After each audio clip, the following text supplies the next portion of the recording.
before the kingdoms rose in defiance, before the banners of Castile and the Almohad Caliphate faced one another across dusty valleys and mountain passes, before the battles that chroniclers would describe in tones of awe and fear, there were simply two worlds drifting toward collision slowly, steadily. For nearly 2 centuries, the Iberian Peninsula existed in a fragile balance. In the north, Christian kingdoms that had once been fractured and uncertain began to find their confidence. Castile, León, Navarre, Aragonames. That would echo through history where, still young, still raw, still struggling to define themselves, yet with every generation, they pushed a little farther south. They built new fortresses. They cleared new fields. They repopulated towns that had been empty for decades. They preached unity, even as their rulers quarreled among themselves. In the south, another world flourished, one shaped by the brilliance and instability of Islamic Spain. Al-Andalus had known glory under the Almohad Caliphate of Córdoba, then fragmentation under the Tifa kingdoms, then the stern order of the Now, rising from North Africa, came a new force. The a movement born in the Atlas Mountains, hardened by Puritan reform, wielding both intellectual fervor and political ambition. They would cross the straits and transform the landscape of Iberian Islam, bringing with them a confidence that bordered on destiny. Between these two forces lay the frontier, not just a line on a map, but a living, breathing world, a place where faith met fear, where families lived with the sound of distant hoofbeats, and the knowledge that the horizon might bring soldiers as easily as merchants, a place where the fields could be green and quiet one season, and the next be trampled by armies passing through on their way to glory or ruin. This frontier had no single language, no single faith, no single daily rhythm. It was a mosaic of Christians who spoke Arabic, Muslims who lived under Christian lords, Jews who served as translators, negotiators, tax collectors, and scholars. It was a land of uneasy coexistence, built on necessity more than tolerance. People traded because they needed grain or iron. They negotiated because they feared what would happen if they did not. But beneath this delicate balance, something deeper stirred. Ambitions growing in the courts of Castile, rhetoric sharpening in the mosques of the Almohads. A sense, shared by both sides, that the era of small clashes and temporary treaties was coming to an end, that the peninsula was not large enough for 2 expanding powers, that the future belonged to whoever had the courage or desperation to take it. The chronicles from the period, whether written in Latin or Arabic, often portray these decades as heroic or tragic, depending on the perspective. They give us kings and caliphs, noble knights and daring commanders, great scholars and devout preachers, but they rarely mention the shepherd forced to move his flock each time the borders shifted, the merchant whose caravan risked being intercepted on the road, the mother who prayed that her children would survive the winter, let alone the next raid, the young man who never expected to be remembered, but whose death on some nameless hill helped tilt the balance of a war he barely understood. These unnamed lives form the true beginning of our story, because long before the decisive battles, long before the dust of Navas Tolosa rose beneath thousands of feet, the struggle was already underway. It began in the quiet decisions of ordinary people trying to survive, in a village elder choosing whether to pay tribute to one lord or another, in a monk chronicling rumors of an Almohad landing in the south, in a Muslim smith forging weapons for a frontier garrison, knowing that he might one day face the same weapons if the town fell, in the whispered conversations of refugees arriving in towns untouched by war, carrying news of raids, fires, and broken oaths. No clash of civilizations arrives suddenly. It grows over decades, uncoiling like a slow storm. In the 12th century, the first tremors began. Castile tested the frontier. Almohad forces strengthened their hold on Andalusi cities. Skirmishes multiplied. Border fortresses hardened. New taxes were raised to pay for troops. New militias formed. Religious rhetoric intensified on both sides, as if the land itself demanded ideological certainty. Each victory fed ambition. Each defeat seeded resentment. Each treaty felt temporary, a pause rather than peace. By the later decades of the century, The struggle had become a rhythm of its own. Spring campaigns, summer sieges, autumn raids, winter negotiations. The frontier pulsed with movement, and all the while, both Castile and the Almohads were evolving politically, militarily, culturally. New leaders emerged, determined to shape history. Alfonso VIII grew from a boy struggling to hold his throne into a ruler whose decisions would change the fate of Iberia. Almohad Caliphs, confident in their mission, sought to unify the Muslim West under a single banner of reform and authority. As these powers solidified, the stakes rose. No longer was this merely a contest for a tribute or territory. It became something larger, a battle over identity, faith, and survival. Chroniclers on both sides framed it as a struggle blessed by God. Preachers spoke of divine missions. Soldiers marched not only for kings, but for the promise of eternal reward. And yet beneath that ideological armor lay simple human longing. For safety, for land, for stability, for a better life than the one inherited. This is why the conflict endures in memory, because it was not only fought in castles or palaces, but in fields, in homes, in the hearts of those who lived in its shadow. The 156-year struggle between Castile and the Almohads was not a single war. It was a chain of wars. A cycle of confrontation, loss, resurgence, and transformation. It reshaped the peninsula's borders. It redefined what it meant to be Christian or Muslim in Iberia. It forged alliances that would seem impossible in any other era. It toppled dynasties and elevated others. It left ruins where cities once thrived and built new cities atop those ruins. It was a struggle marked by moments of extraordinary courage and devastating cruelty. Leaders rose who were celebrated as heroes in one culture and remembered as tyrants in another. Armies marched across plains that would one day be vineyards and farmlands, but then were fields of desperation. In the end, it was not simply military brilliance or religious zeal that determined the outcome. It was the endurance of rulers who refused to surrender, the endurance of frontier families who rebuilt after every raid, the endurance of cultures that survived conquest and adapted to the new realities imposed upon them. And as the decades passed, a single question loomed larger.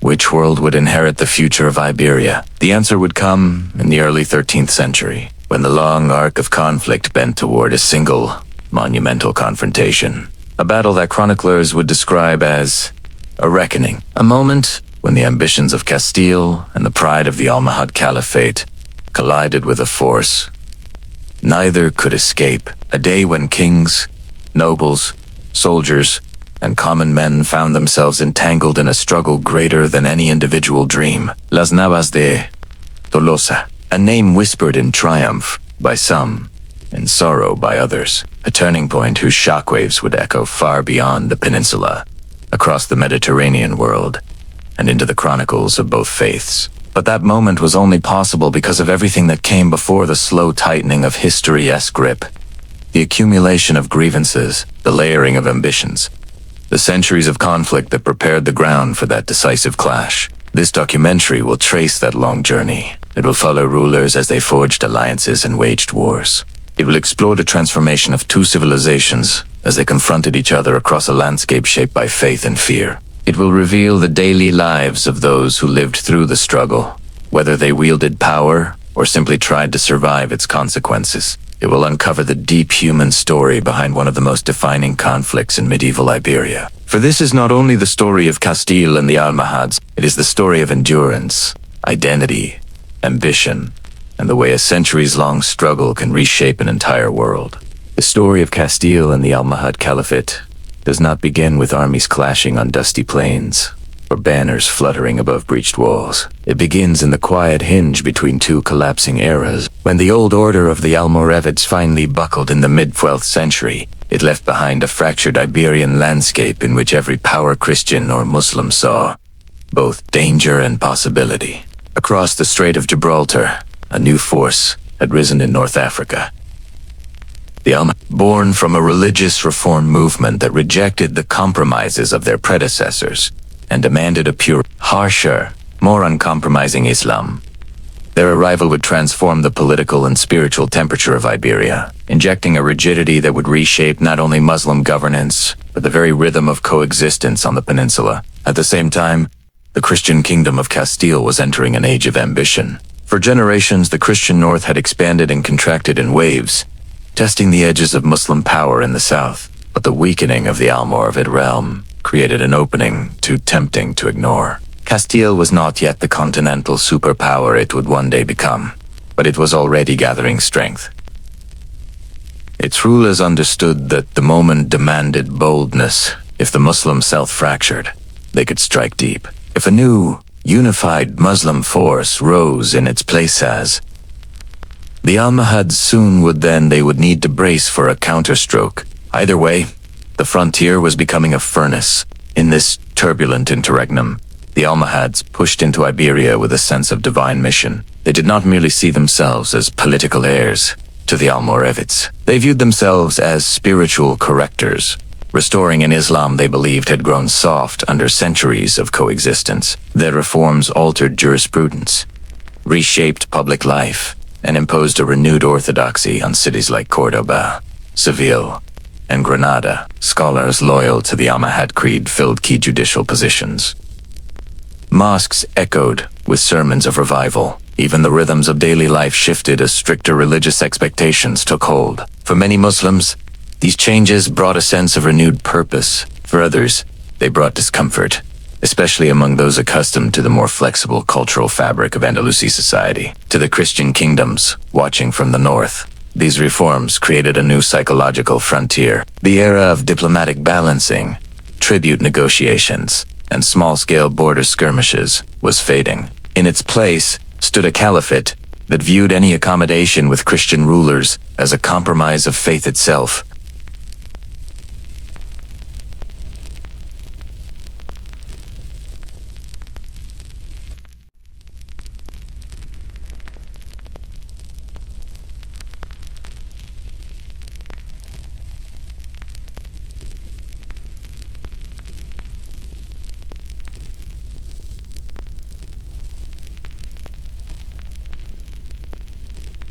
The Duero Basin in the north served as Castile's agricultural heartland, its open plains, providing both the manpower and the logistical backbone for expansion. South of it stretched the Sierra's long, rugged lines of stone that served as the natural divide between Christian and Muslim worlds. Beyond those mountains lay the Guadalquivir Valley, the glittering prize, fertile, urban, and wealthy, home to Córdoba and Seville, two of the greatest capitals in the medieval Mediterranean. Linking these two vast regions were the pasas of the Sierra Morena, narrow gateways through which armies, merchants, shepherds, refugees, and spies moved. Whoever controlled those passes controlled the beady artery of Iberia. It was this geography, combined with ideological tension, political calculation, dynastic ambition, and economic desire, that turned the border into a furnace hot enough to burn for 156 years. The kings of Castile were driven not only by faith, but by the internal logic of medieval monarchy. Expanding territory meant increasing revenue, consolidating the loyalty of nobles, and strengthening royal legitimacy.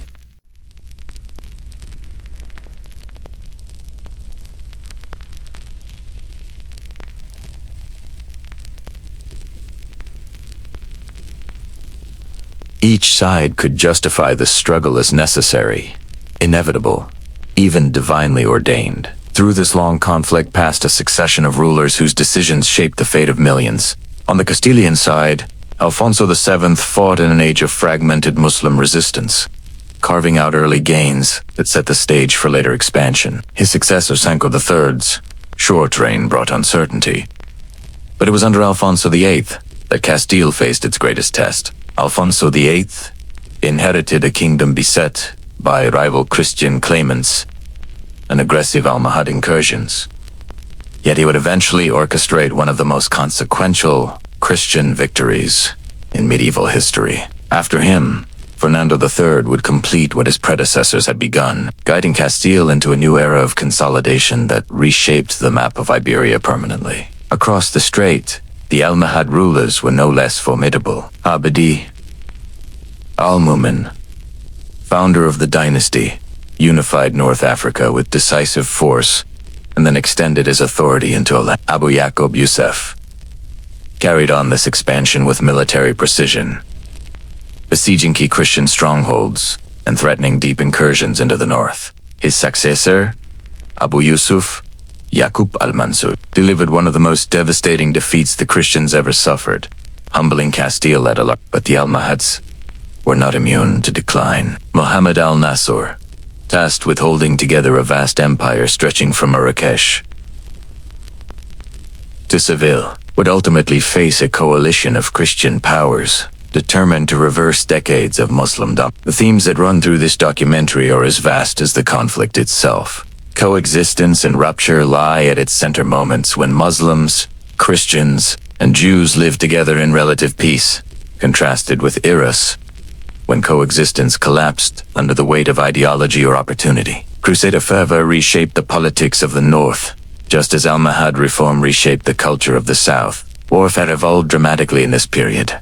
Armies grew larger, siege technologies advanced, and cavalry tactics became increasingly decisive. Diplomacy remained ever present, whether in secret correspondence between rulers, hostage exchanges along the frontier, or treaties born from exhaustion rather than trust. Trade continued despite war, with merchants moving goods under safe conduct agreements, even as armies marched on the same roads. Chronicles, written by monks and Muslim scholars alike, gave rise to hero myths, knights, and emirs cast in exaggerated light, their deeds immortalized by authors with their own political agendas. Cultural exchange persisted stubbornly. Christian kings adopted Andalusi artistic styles. Muslim craftsmen worked in Christian cities. Music, poetry, and agricultural techniques crossed lines that armies could not. The conflict was never a simple binary of civilizations. It was a complex, interwoven world in which daily life often defied political rhetoric. Across this documentary, the narrative arc will follow the natural pulse of the era. Early tensions born from the Almoravid collapse, the rise of Almohad power, the Christian kingdom's tentative advances, the violent pendulum swings of major campaigns. Stalemate. Created by fortified frontiers, the internal fractures that weakened the Almohad Empire, and ultimately the decisive shift that allowed Christian forces, particularly Castile, to move southward with gathering momentum. This arc will carry us through battles and treaties, through court intrigue and frontier hardship, through the perspectives of rulers and the voices of ordinary people whose lives were shaped by decisions far beyond their control. Over 156 years, both Castile and the Almohads would experience triumph, despair, revival, and collapse. Neither side entered the struggle knowing how long it would last or how profoundly it would change them. But as we move deeper into this story across scorched plains, crowded marketplaces, desert fortresses, mountain passes, and royal courts, we will begin to understand how a conflict that began as a regional contest hardened into one of the most consequential struggles in the medieval Western Mediterranean. This introduction opens the door to a world of shifting alliances, cultural brilliance, brutal warfare, and the slow, grinding movement of history. It sets the stage for the long Twilight Struggle between two powers whose destinies were inseparably intertwined. What follows is a journey through centuries of ambition, faith, courage, fear, and the countless human stories that illuminate the grand narrative of Castile versus the Almohads. The fall of a dynasty is rarely a single event. It is a slow unraveling, threads fraying one by one until the entire fabric can no longer hold together. For the Almoravids, that unraveling began long before their banners disappeared from Andalusi skylines. It began in North Africa, in the Atlas Mountains, where a movement of reform, resentment, and revival took root among the tribes that had once formed the backbone of Almoravid strength. And as this new force gathered momentum, the Iberian Peninsula watched closely. The Christian kingdoms of Castile and Leon sensed transformation on the horizon. Even if they could not yet predict the extent of the coming storm, the 156-year struggle between Castile and the Almohads would have its seeds in this moment of collapse and rebirth. By the early 1120s, the Almoravid Empire had grown unwieldy. What had once been a sharp, disciplined Berber warrior confederation, hardened by desert life, had transformed into an empire of cities, bureaucracy, and competing elites. Their rule across Al-Andalus had brought stability after the chaos of the typhus, but it also created tensions. The Andalusi urban elite often resented the puritanical Almoravid ethos. Scholars debated doctrine, merchants complained of stricter moral policing, even soldiers began to murmur about weakening leadership. The empire sent to Marrakesh struggled to govern a realm stretching across the Maghreb and into Iberia, especially as local rulers grew increasingly assertive. Iberia, always sensitive to instability, reacted quickly. Several Muslim towns in the far south began testing the limits of Almoravid control, issuing their own edicts, raising local militias, even withholding taxes. And in the Christian north, Castile and Leon recognized opportunity. Raids that had once been risky became more routine. Frontier barons launched probing expeditions across the Duero frontier to test the resolve of their southern rivals. These were not yet full-scale offensives, rather. They were quiet experiments, calculated moves in the great chessboard of Iberian power. But each small raid chipped away at Almoravid prestige and revealed more cracks in their foot. Meanwhile, across the sea in North Africa, the seeds of an entirely new movement were taking root. Ibn Tumart, a charismatic Berber religious reformer from the Mazmuta tribes, had begun preaching a doctrine of uncompromising monotheism. He denounced what he saw as Almoravid laxity and corruption, accusing them of deviating from true Islamic principles. His message resonated deeply among mountain communities who saw the Almoravids as distant, foreign, and increasingly decadent. After Ibn Tumart's death, his followers found the leader capable of converting reformist fervor into political revolution, Abd al-Mumin.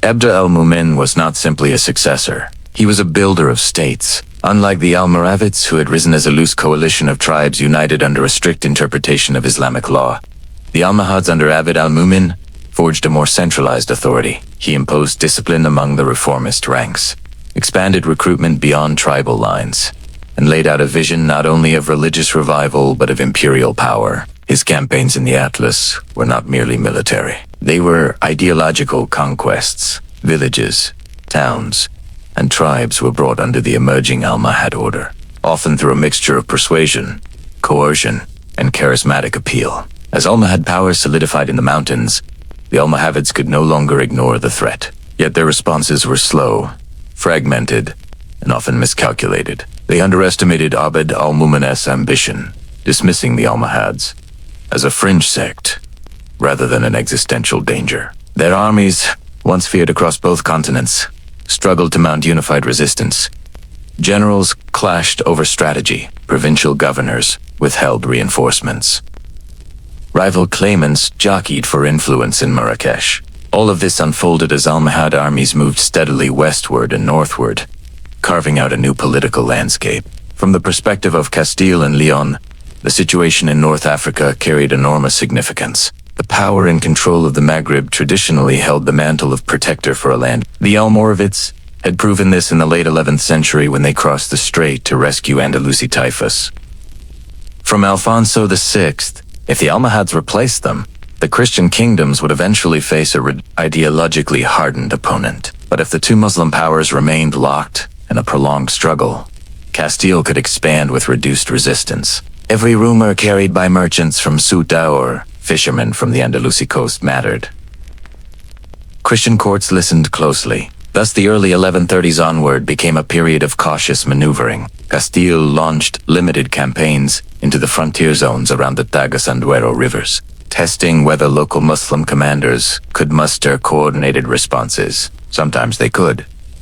Often they could not. Each indecisive Almoravid reaction convinced Christian nobles that the southern realm was losing its ability to defend its frontiers. These raids were not intended to conquer major cities, but to destabilize, gather intelligence, seize cattle and goods, and gauge the depth of the political fractures. At the same time, Christian ambitions were not unified. Castile, Leon, Navarre, and Aragon each had their own priorities, rivals, and internal disputes. The frontier became not only a battleground with the Muslim South, but a stage for Christian competition.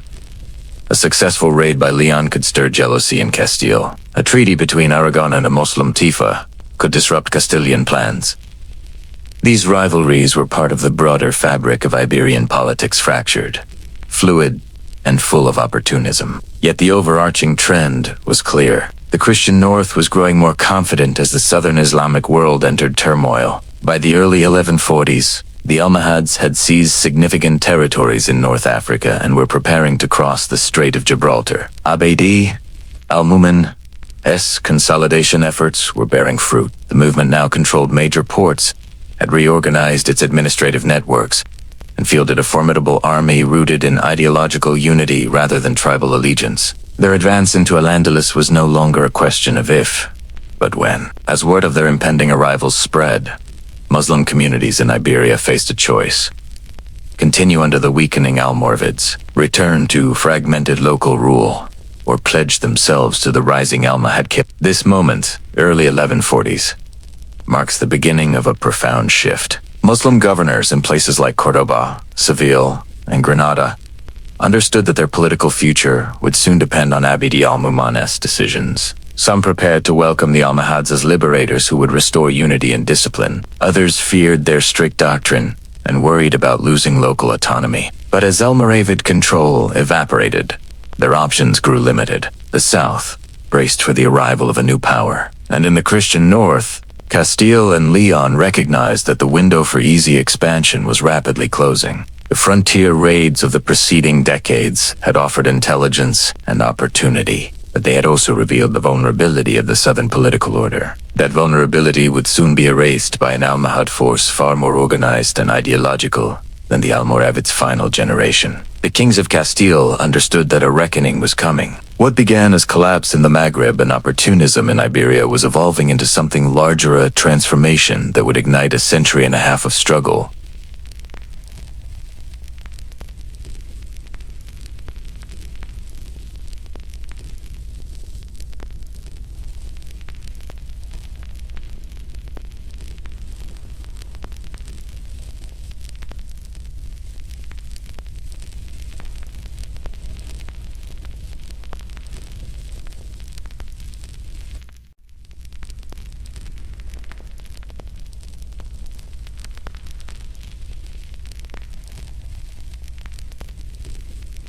The frontier between Christian Castile and the Muslim South was never a clean line. It was a blur of crumbling watchtowers, forgotten river crossings, isolated farmsteads, and towns that shifted allegiance with the winds of war. In the middle decades of the 12th century, this frontier became the stage on which Alfonso VII of Castile and Leon tested the resilience of the Almoravid world. The rise of the Almohads had begun reshaping the southern horizon, but it would be years before their full strength reached Iberia. In the meantime, the peninsula trembled. Armies moved. Raiders crossed river valleys in the dark. Small victories and small losses accumulated like dust before a storm. Alfonso VII, remembered as El Emperador, was a ruler who understood the symbolic power of movement. He knew that a king seen riding along the frontier, speaking with nobles, inspecting fortifications, claiming tribute from lesser lords, projected a strength that went beyond any single battle. So he rode off in south, toward Toledo, west toward Extremadura, east toward the lands contested with our. His presence shaped the political geography of his time. The Almoravid collapse in the 1130s offered him opportunities that earlier Castilian monarchs could only dream of exploiting. While the southern Muslim world struggled with internal disputes and anxieties about the Almohads across the strait, Alfonso pushed forward cautiously but deliberately. His armies moved along the Tagus River basin, striking at fortresses whose garrisons were unsure of their future allegiances. Some towns paid tribute to Castile rather than resist. Others negotiated temporary truces to buy time until the political picture became clearer. It was a moment in which every decision felt provisional. To Alfonso, the frontier was not simply a military theater. It was a zone of negotiation. If a Muslim governor agreed to pay tribute, he was allowed to remain in office. If a town offered hostages as guarantees of peace, the king accepted them. These arrangements were not signs of weakness, were tools of Alfonso knew that open conquest was costly, that deep pushes into the south could expose Castile to Castile, and that the Almohads, when they finally arrived, would bring formidable power. So his goal in these early years was not to conquer the south, but to shape it. Yet the Christian north was hardly unified. Alfonso's authority stretched across both Castile and Leon, but internal rivalries continued to simmer. Nobles in Leon often resented the dominance of Castilian magnates. Factions at court maneuvered for influence, seeking to direct royal attention toward their own regional interests. Even Alfonso's relatives played rival games. The Kingdom of Aragon, under its own energetic leadership, contested control of the Ebro Valley and watched Castilian movements with suspicion. A campaign that strengthened Castile could weaken Leon. An alliance with Navarre might threaten Aragon. Rivalries nested within rivalries, making every strategy fragile. These tensions shaped Alfonso's frontier policies. If he pushed too aggressively into Muslim lands, Aragon might strike at a different border. If he ignored the south in favor of consolidating internal unity, he risked losing valuable opportunities. During the Almoravid collapse, his decisions were a balancing act, guided by calculation rather than ideology. Meanwhile, the people who lived on the frontier, Christians, Muslims, and Jews, experienced the first tremors of the century-long upheaval more intimately than any king or general.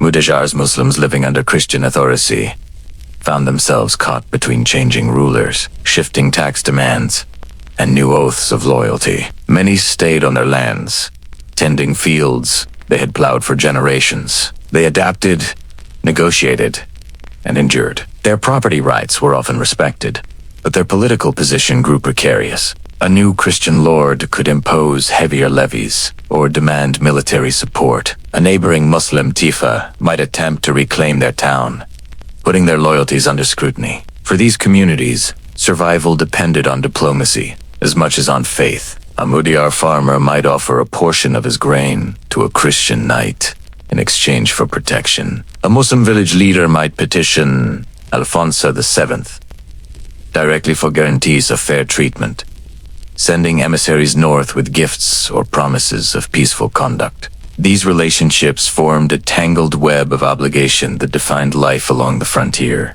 Christian settlers, too, began to move southward. Small villages of cowards, charcoal burners, and shepherds appeared in contested zones. Some came because they believed land was plentiful. Others followed nobles who had been granted newly secured territories as rewards for loyalty. Their presence added new layers of complexity. When raids swept across the border, whether Christian or Muslim, these settlers were often the first to suffer. Their fields were burned, their livestock driven off. The frontier was a place of opportunity, but also of constant danger. Economically, the 12th century frontier was vital. Merchant routes linked the Christian north with the Muslim south, carting wool, iron, leather, grain, and luxury goods that came from far beyond Iberia. Even during wartime, trade rarely ceased. Instead, it adapted. Caravans shifted to safer paths. Local lords imposed new tariffs. Markets moved or shrank, but seldom disappeared. Alfonso VII understood the value of controlling these routes. A town that paid him tribute could remain connected to regional trade networks, enriching both Castile and the local merchants who depended on cross-border commerce. Tribute itself became a political tool. Muslim governors in weakened Almoravid towns often saw tribute payments not as surrender, but as insurance. Paying Alfonso a portion of their revenues ensured peace with Castile while they navigated the uncertainty of Almoravid decline. An Almohad advance, some gobernados hoped to maintain independence by playing both Christian and Almohad powers against each other. Others sought Castilian support against rivals in neighboring towns. The frontier was less a dividing line than a marketplace of shifting loyalties. Through these early decades, Alfonso VII's campaigns remained measured. He seized strategic fortresses when opportunities presented themselves. He accepted oaths from Muslim towns willing to negotiate. He defended his frontier against raids from those who refused, but he did not yet attempt to push deeply into the Guadalquivir Valley or challenge the heart of Muslim power. The great confrontation between Castile and the Almohads lay ahead. But in these years, it was a shadow on the horizon, not yet a storm. What Alfonso accomplished, however, was something just as significant. He reshaped the balance of power. His steady pressure revealed the fragility of Almoravid control in Al-Andalus. His diplomacy drew key Muslim rulers into tributary relationships that undermined southern unity, and his ability to maintain authority across both Castile and Leon despite internal rivalries, him to project strength that few Christian rulers before him had achieved. Every campaign he led, every raid he sanctioned, every treaty he signed prepared the ground for what would follow. When the Almohads arrived in Iberia in force, they would face a frontier that had already been tested. Christian kingdom increasingly confident in its own potential, and a landscape where local rulers had grown accustomed to negotiation rather than obedience. Alfonso's actions did not merely exploit Almoravid weakness, they helped create the conditions in which the 156-year struggle would erupt. For now, though, the fires burned low. The frontier was restless, but not yet overwhelmed. Alfonso VII would soon die, and with his death, the Christian North would fracture again, its rivalries returning with renewed force. The Almohads would cross the sea, bringing their doctrine, their armies, and their uncompromising vision of unity, and Iberia would enter one of its most transformative eras.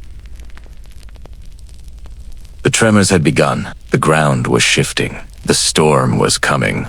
The year 1146 marked a turning point. For decades, Iberia had lived with rumors, merchant whispers about a new power rising in the Atlas. Stories of Berber reformers sweeping through Maghribi towns, and of Abd al-Mumin forging a movement unlike anything the peninsula had seen in generations. But rumors are one thing.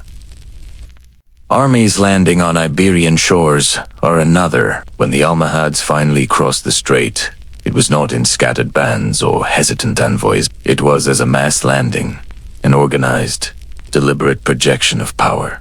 The peninsula felt the shift immediately, like a sudden change in wind before a storm breaks. In the summer of 1146, Almohad forces surged into the ports of Algeciras and Tarifa, establishing beachheads with remarkable efficiency. They were not an invading army in the traditional sense. They were a replacement government, arriving to take possession of what they considered rightfully theirs. The Almoravid governors, already strained by decades of internal conflict and eroding authority, found themselves unable to resist. Some surrendered. Others fled. A few attempted last. Desperate defenses brief. Symbolic stands that could not alter the inevitable. For the first time, the Almohad banners rose over Iberian soil. These forces were disciplined, ideologically unified, driven by the doctrine of Ibn Tumart, but shaped by the statecraft of Ibn al-Mumin. They brought with them administrators, scholars, legal specialists, and families' evidence that they intended not to raid but to rule, town by tune, fortress by fortress.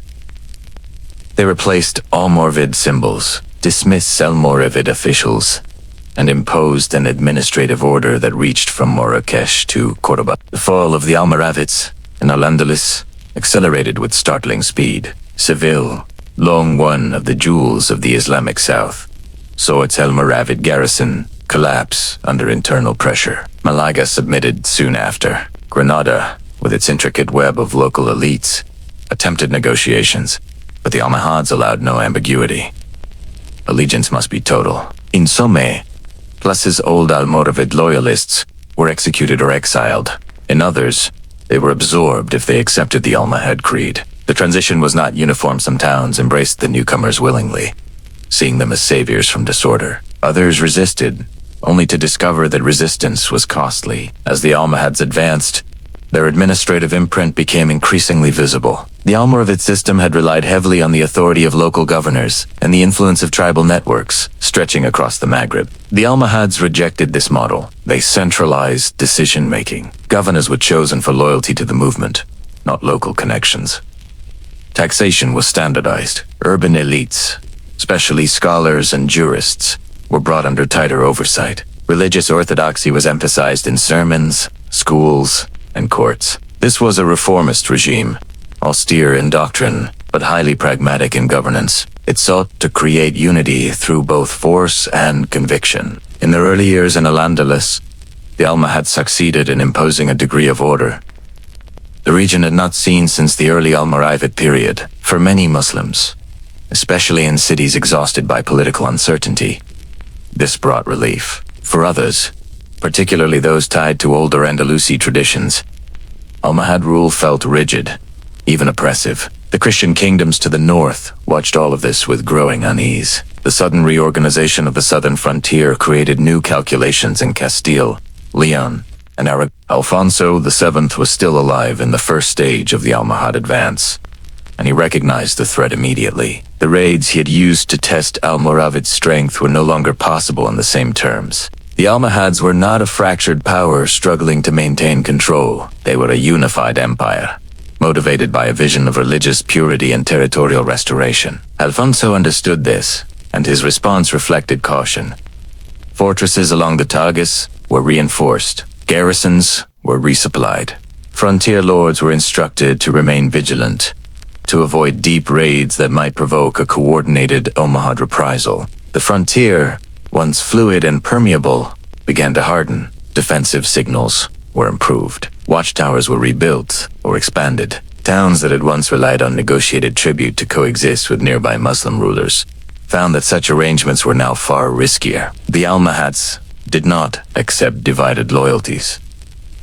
Under their rule, towns that had previously paid tribute to Castile were pressured, sometimes gently, sometimes by force, to reject any obligations to Christian powers. In some cases, Almohad officials confiscated the property of local elites who had established relationships with Alfonso VII.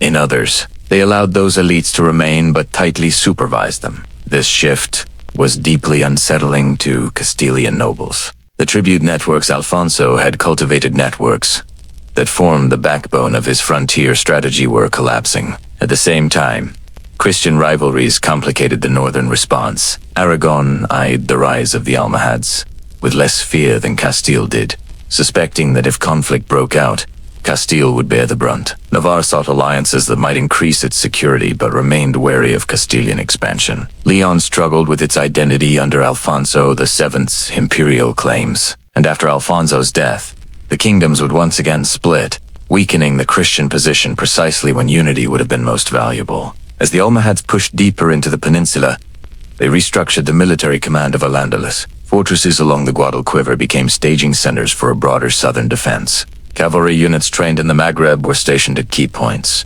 Patrols increased along the Sierra Morena Passas, the natural gateways through which Christian armies traditionally pushed south. The Almohads understood the geography of Iberia well. They recognized that control over these Passes de Espinaperos, the Losa, the Muradelment, control over the heartland of Al-Andalus. By the late 1150s, the Almohad presence was firmly established. ABD, Almohads successors continued to strengthen the Iberian administration, integrating local Andalusi elites into their structure while maintaining ideological discipline. Córdoba, Seville, and Granada became pillars of their authority. Under Almohad rule, cultural and architectural developments flourished. Grand mosques expanded, markets reorganized, artisan guilds gained patronage, and scholars arrived from across the Islamic world. The Almohad era would leave a profound imprint on Andalusi life. Yet even as they built, the Almohads prepared for war. They knew that Castile could not tolerate their rise indefinitely. Alfonso VII had died in 1157. His realm split once more. Sancho III taking Castile, Fernando II taking Leon. The unity that had allowed Alfonso to test the frontier so confidently vanished in an instant. Rivalries resurfaced. Ambition clouded judgment. And in the south, the Almohads saw this fragmentation as both an opportunity and a warning. It gave them space to consolidate power, but it also foretold the coming struggle. For if Castile and Leon continued to fracture, one kingdom or another might seek to prove its strength through war. By the 1160s, that future felt increasingly inevitable. Armies skirmished across the frontier with growing frequency. Almohad patrols intercepted Christian raiders in Extremadura. Castilian nobles reported that the new southern rulers moved with speed and coordination unlike anything seen under the late Almohad. At the same time, Christian captives, merchants, shepherds, or soldiers caught in border conflicts brought back accounts of Almohad discipline and the near-total loyalty of their troops. The pressure Castile felt was not only military, it was psychological. The rise of the Almohads forced northern rulers to reconsider their strategies, their alliances, and their expectations for the future. The idea that the south was in decline and idea Alfonso VII had relied on was no longer tenable. The new enemy was strong, organized, and deeply committed to its vision of unity. The frontier hardened further. Castilian strongholds along the Upper Guadiana and Tagus became defensive. New towers were erected to monitor the Sierra Morena. Local militias were reorganized, and Christian settlements that had once pushed tentatively southward now braced themselves for the possibility of Almohad raids. The balance of power had shifted. By 1170, the Almohads were firmly in control of Al-Andalus, and the Christian kingdoms stood at the threshold of a new Iran. Era defined not by opportunistic raids and collapsing Muslim dynasties, but by direct confrontation with a unified Islamic empire. The long struggle between Castile and the Almohads had truly begun.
Pope Eugenius III, reflecting the new ideology of Crusader thought, urged Christian rulers to see the conflict not merely as territorial expansion, but as a spiritual obligation. Castilian kings and knights increasingly described campaigns in terms borrowed from the wider crusading movement, a sacred war to reclaim land, restore faith, and punish those who obstructed Christendom. Crusader rhetoric became a powerful tool, giving moral justification to political ambitions, framing raids, sieges, and territorial gains as acts of divine will. Amid these competing ideologies, multi-faith communities, Muslims, Christians, and Jews found themselves in precarious positions. In Almohad territories, Christians and Jews could no longer enjoy the same autonomy they had under the Almohad. They were pressured to convert, pay special taxes, or face exile. Many Jewish families fled northward, seeking the protection of Christian kingdoms.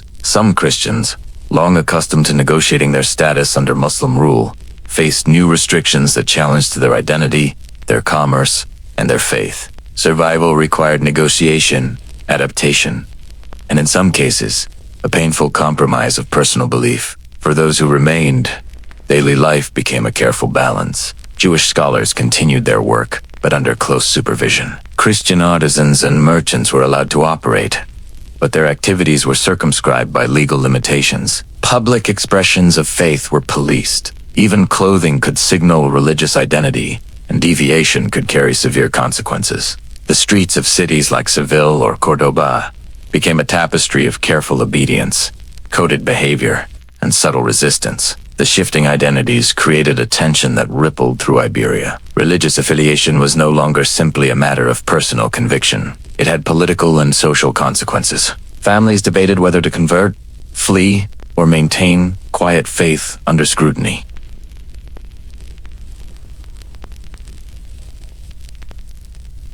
Yet, the social fabric could not be entirely severed. Trade, intermarriage, and shared cultural practices continued. Music, architecture, and poetry carried traces of multi-faith synthesis, even as legal codes sought to purify society. In this tension between law and culture, Iberia remained a complex mosaic, resisting the simplistic binaries of religious rhetoric. On the Christian side, the growing Crusader language and papal directives influenced not only kings, but also local lords and knights. Campaigns in Extremadura, along the Tagus, and in frontier towns were framed as moral imperatives. Chronicles from the north describe knights who saw themselves as instruments of divine vengeance, interpreting every Almohad advance as a challenge from Satan, and every Almohad retreat as a sign of God's favor. Clerics accompanying armies exhorted soldiers, drew parallels to biblical battles, and emphasized the spiritual significance of capturing towns,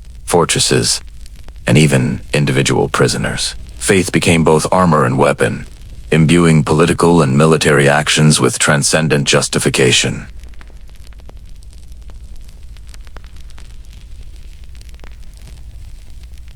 Devotion became a tool for discipline. Soldiers were expected not only to fight, but to embody ideological purity.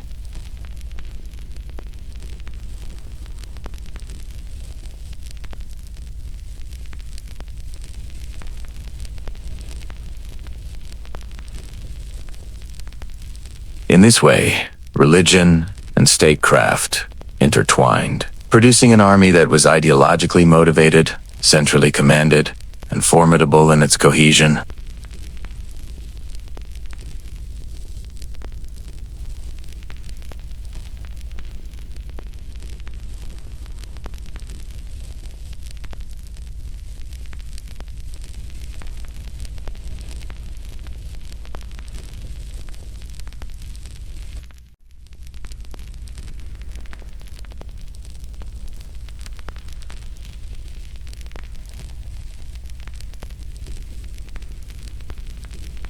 The collision of Christian and Muslim religious imperatives transformed everyday life on the frontier. Christian North and Muslim South were no longer just political entities. They were ideological forces, each claiming divine sanction, each seeking to reshape society according to law and belief.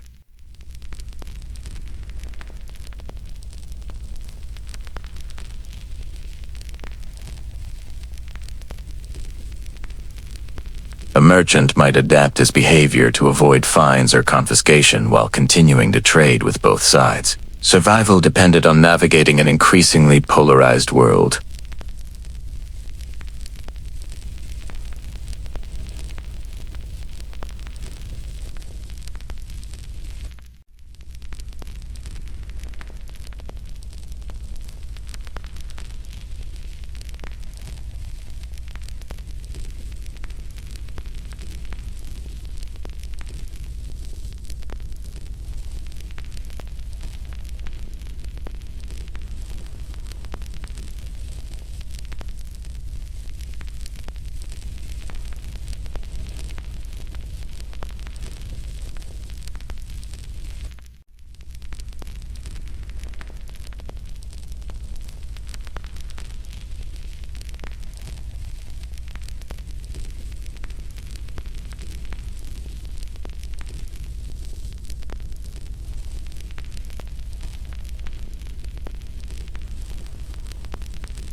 The populations caught in between Muslim, Christian, Jews had to navigate shifting legal codes, economic pressures, and ideological expectations, redefining daily life in a contested landscape.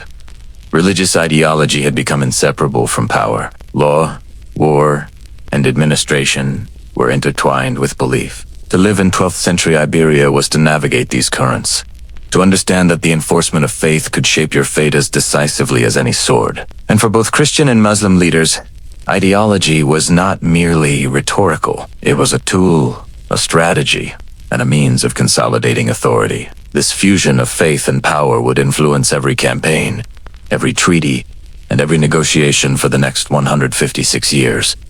The frontier had transformed. It was no longer only a physical space defined by mountains, rivers, and fortresses.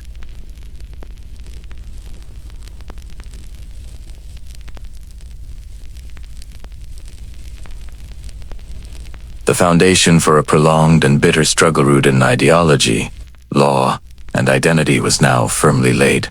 Life on the Iberian frontier was defined by uncertainty. The rivers, valleys, and passes that divided Christian Castile from the Almohad south were alive with possibility and danger. For peasants and villagers along the Duero or near the Tagos, daily existence was a careful negotiation between survival and opportunity. Crops needed tending, livestock had to be moved, and families sought shelter from the unpredictable currents of war. Every dawn might bring the distant horns of raiders or the arrival of a tax collector. Every dusk carried the weight of rumors, news from nearby towns, of battles lost or won, of prisoners held for ransom. Farming communities lived with the knowledge that the frontier could shift overnight. Fields that had been productive under one lord could fall under another's domain after a military raid or a negotiated transfer of control. Farmers often paid dual loyalties tributes to Christian lords in the north, while maintaining arrangements with neighboring Muslim authorities or Bise. Their survival depended on subtle diplomacy, alliances through marriage, and the cultivation of relationships with local militias. To plow the soil was to participate in a quiet, ongoing negotiation between law, power, and faith. Trade was equally precarious. Merchants carrying wool, salt, grain, or luxury goods traveled routes constantly threatened by conflict. Caravans relied on local knowledge, paying for safe conducts, and sending ahead scouts to warn of potential attacks.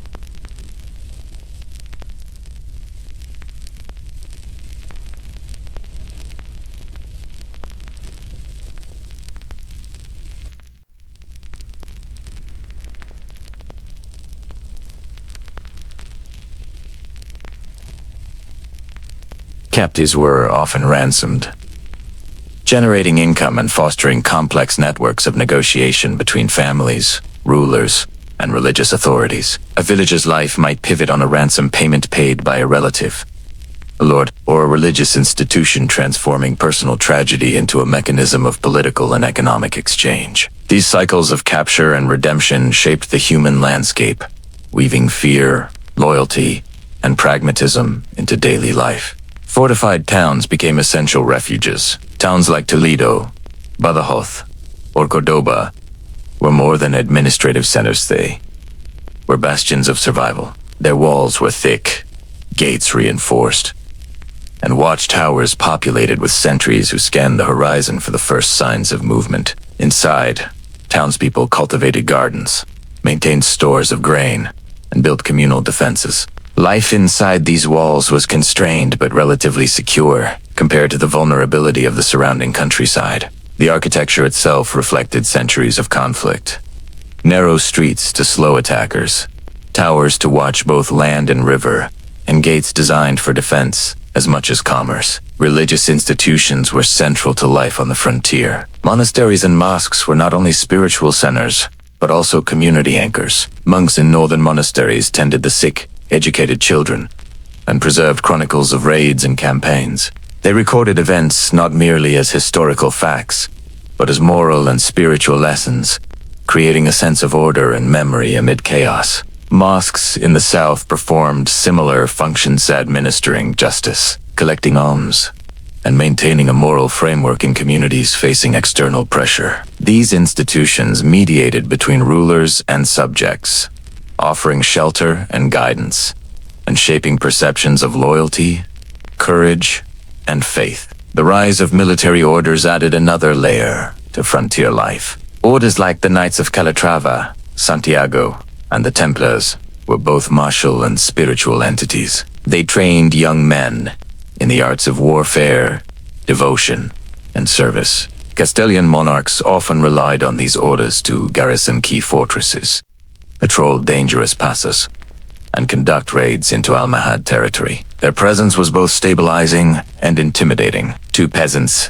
a nearby commandery meant protection and access to military labor, but also the potential for coercion and strict enforcement of martial discipline. These orders blended faith, loyalty, and violence, operating in a gray zone between civil authority and religious mission. Soldiers themselves occupied a world defined by impermanence and readiness. Infantrymen and cavalry were often drawn from local nobility or professional retinues, but many were volunteers motivated by faith, opportunity, or obligation. They trained for sieges and raids, prepared for ambushes along narrow mountain passes, and lived with the knowledge that campaigns could be both brief and devastating. Their gema swords, lances, and shields was both practical and symbolic, reflecting rank and allegiance. Life as a soldier was unpredictable, often punctuated by moments of intense violence and long stretches of waiting, marching, or guarding borderlands that were as inhospitable as they were strategic. Despite these challenges, daily life persisted.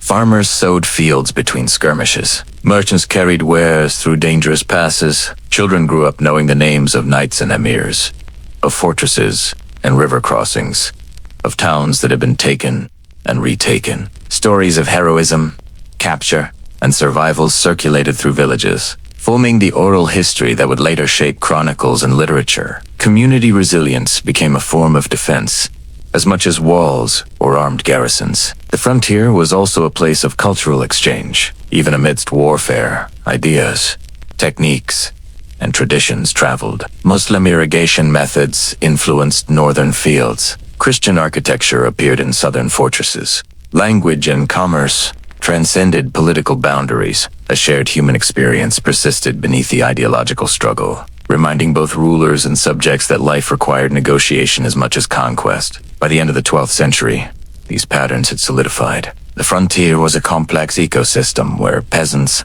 soldiers, merchants, religious leaders, and knights of military orders coexisted in uneasy interdependence. Survival demanded flexibility, courage, and foresight. Every action, from sending a caravan to negotiating ransom, was a thread in a larger tapestry of life, shaped by centuries of conflict and negotiation. In these contested lands, the human cost of the Castile-Almohad struggle became tangible. Families were displaced, property destroyed, and lives lost in skirmishes or sieges.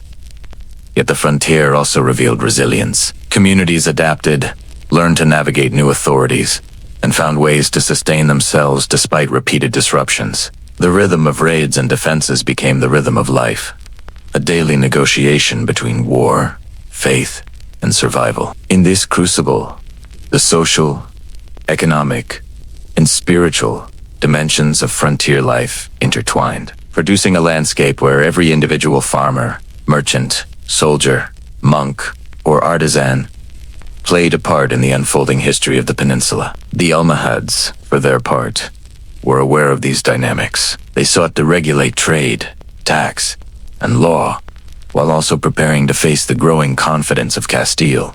Their administrators monitored border towns, their garrisons patrolled key roads, and their ideologues framed the conflict as part of a divine mission. They understood that control over the frontier was not merely about walls or swords, but about shaping daily life, enforcing obedience, and projecting authority into the rhythms of ordinary existence. For the Christian kingdoms, the lessons of the frontier were no less important. The effectiveness of raids, the resilience of towns, and the loyalty of peasants and knights informed military planning and political strategy. Kings and nobles recognized that true expansion required not only conquest but consolidation, requiring attention to local communities, trade networks, and religious authority. The frontier was a proving ground, not only for armies but for governance itself. In these contested borderlands, the story of the Castile-Almohad struggle came alive not only in the movements of armies and the decrees of kings, but in the lives of ordinary people.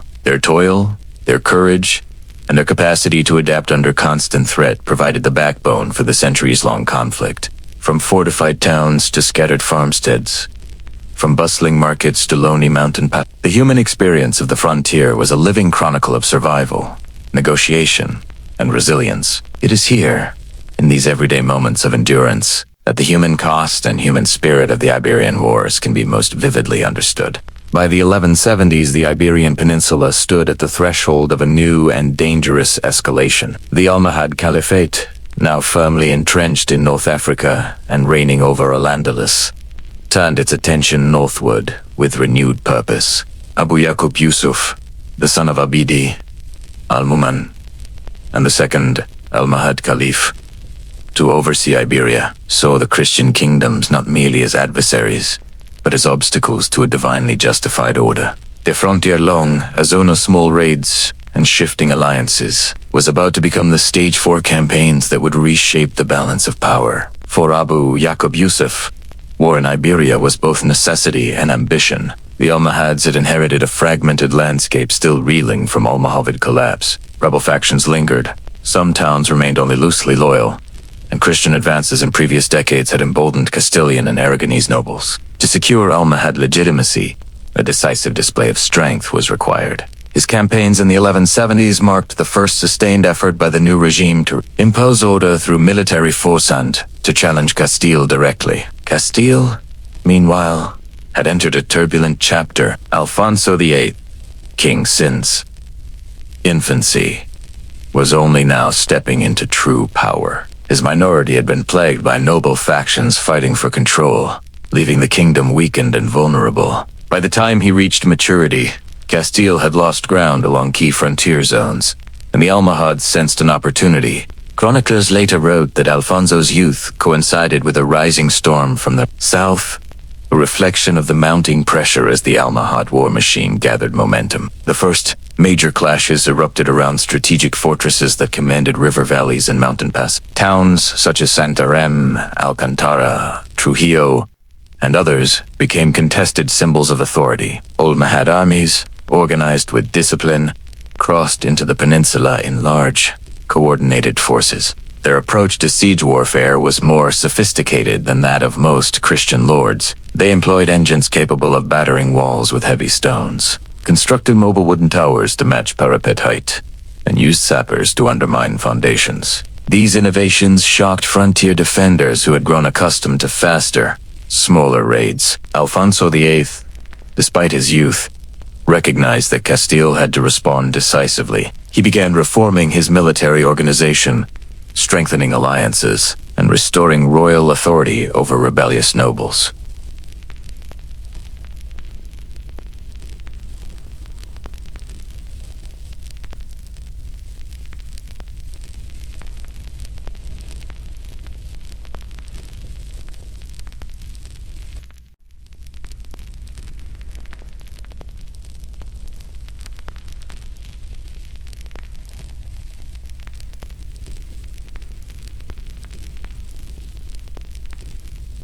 One of his early targets was the important fortress of Santarem in Portugal, whose defenses tested the Almohad siege engines. The attack demonstrated the Caliph's determination and the growing capabilities of his engineers. Although the fortress held, the campaign sent a clear message to the Christians.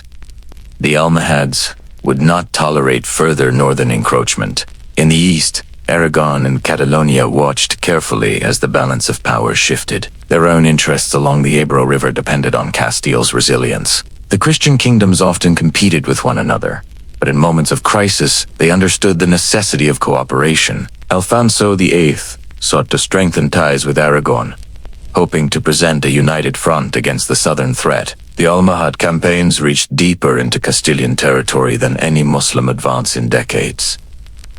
Frontier towns braced for attack, evacuating livestock, securing grain stores, and calling on nearby lords for reinforcements. Monasteries prepared to shelter villagers, and nobles gathered retainers for rapid response. Chroniclers describe how news of Almohad armies spread ahead of them, carried by merchants fleeing burned outposts, or by messengers from captured garrisons.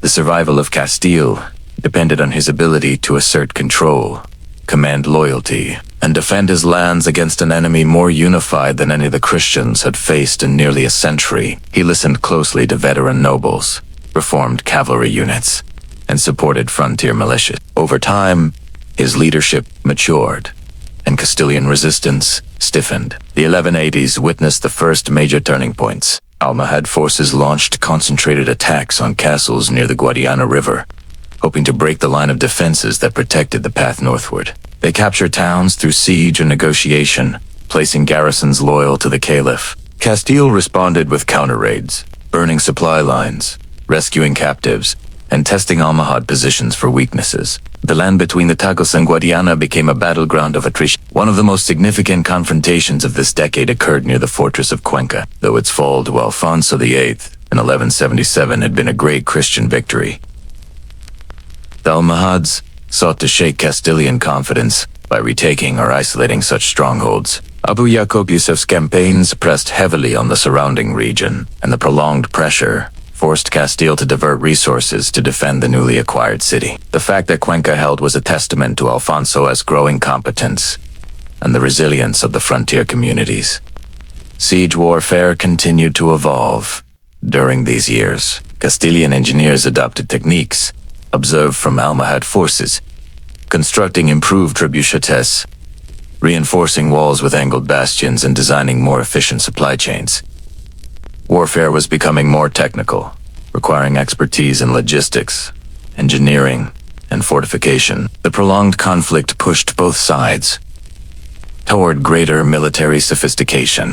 Almohad armies, for their part, benefited from a centralized command structure and vast resources from North Africa. Their supply lines, supported by fortified towns in the south, allowed for sustained campaigns far into enemy territory. They also maintained elite guard units and cavalry contingents capable of rapid maneuvers. Christian sources often remarked on the discipline of Almohad troops, contrasting them with the more decentralized levies of the Christian kingdoms. Despite Almohad's successes, the campaigns of the 1170s and 1180s did not produce a decisive victory. The Christian kingdoms managed to resist, and the terrain of the peninsula's mountains, rivers, and rugged passes slowed the Almohad advance. The frontier remained contested, shifting back and forth as towns changed hands or were abandoned under pressure. Alfonso VIII, though often outmatched in resources, used persistence and strategic patience to survive the onslaught. He built alliances with Navarre and Aragon, married into powerful dynasties to strengthen his legitimacy, and gradually restored stability within Castile. By the end of the 1180s, he had transformed from a vulnerable young king into a confident ruler, capable of responding to the Almohad challenge. The stage was now set for even greater confrontations. Abu Yaqub Yusuf's campaigns had opened the way for deeper incursions and had tested the strength of Christian defenses. But the Caliph's death in 1184, after being wounded during the siege of Santarem, marked a shift in Almohad leadership and strategy. His son, Abu Yusuf Yaqub al-Mansur, would carry forward the campaign with renewed zeal, one that would lead to one of the most devastating defeats Castile would ever suffer. The first major clashes had revealed the strengths and vulnerabilities of both sides. They exposed the fragility of frontier life, the growing capabilities of Almohad warfare, and the determination of Alfonso VIII to defend his realm. Both Christian and Muslim chroniclers recognized this decade as the beginning of a struggle that would eventually engulf the entire peninsula. The conflict was no longer a series of isolated raids. It had become a sustained contest between competing visions of faith, authority, and destiny. The frontier in these decades felt less like a line and more like a bruised tender, discolored, constantly pressed from both sides. Castile, Leon, and Aragon pushed outward whenever they sensed opportunity, and the Almohads retaliated whenever the balance threatened to slip. Nothing was settled. Nothing stayed won for long. Every skirmish, every brief occupation of a watchtower, every day a village awoke under a different banner built toward consequences far larger than the events themselves suggested.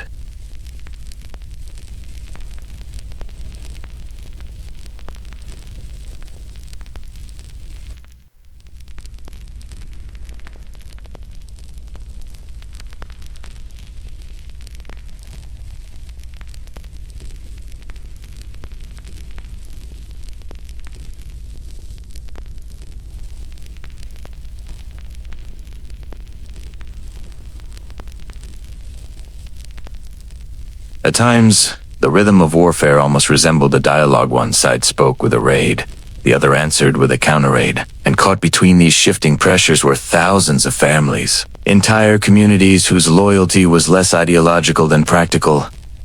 They belonged to whoever could protect them more. At least, whoever was in burning their grain stores that month. The most telling example of this instability was the fate of the small fortresses scattered across the Tagus Basin. Places like Zarita, Trujillo, Requena, or Montanches rarely stood still. A Christian commander might capture a stone keep after a 2-week siege, hold it with 50 knights and 100 sergeants, only to watch an Almohad force dislodge them within the season. Chroniclers say some of these fortresses changed hands 5, 6, even 7 times in a single decade. You can imagine the chaos.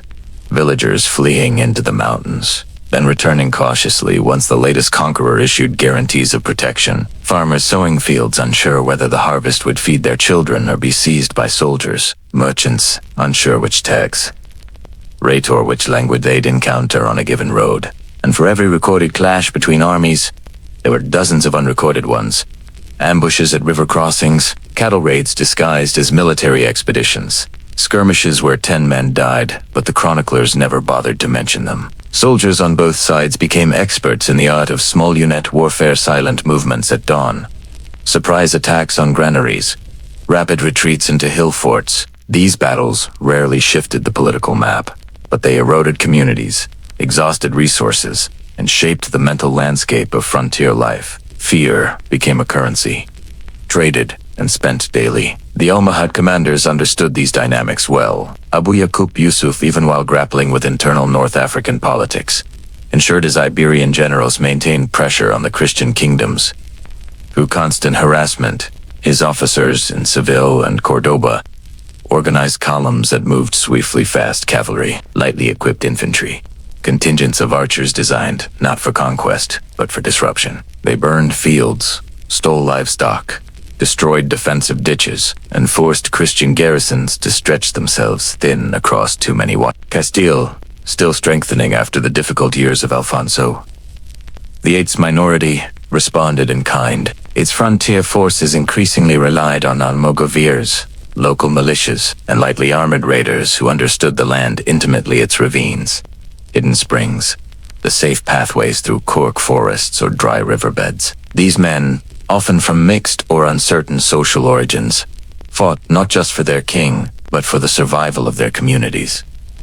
They were more like wolves than soldiers, silent, quick, unpredictable. Their success rate against Almohad raiding parties earned them growing respect across Castile, and even among their Muslim adversaries, who grudgingly acknowledged their skill. Some of the most vivid accounts from this era come from refugees, men and women who fled from one side of the border to the other, seeking the lesser of two terrors. Their testimonies, though sparsely preserved, speak of nights when the glow of burning farmhouses rolled across the plains like a second sunrise. They tell of children hidden in wine cellars, of donkeys loaded with everything a family could salvage, of entire hamlets walking in silence toward the safety of a fortified town. And this refugee flow moved in both directions.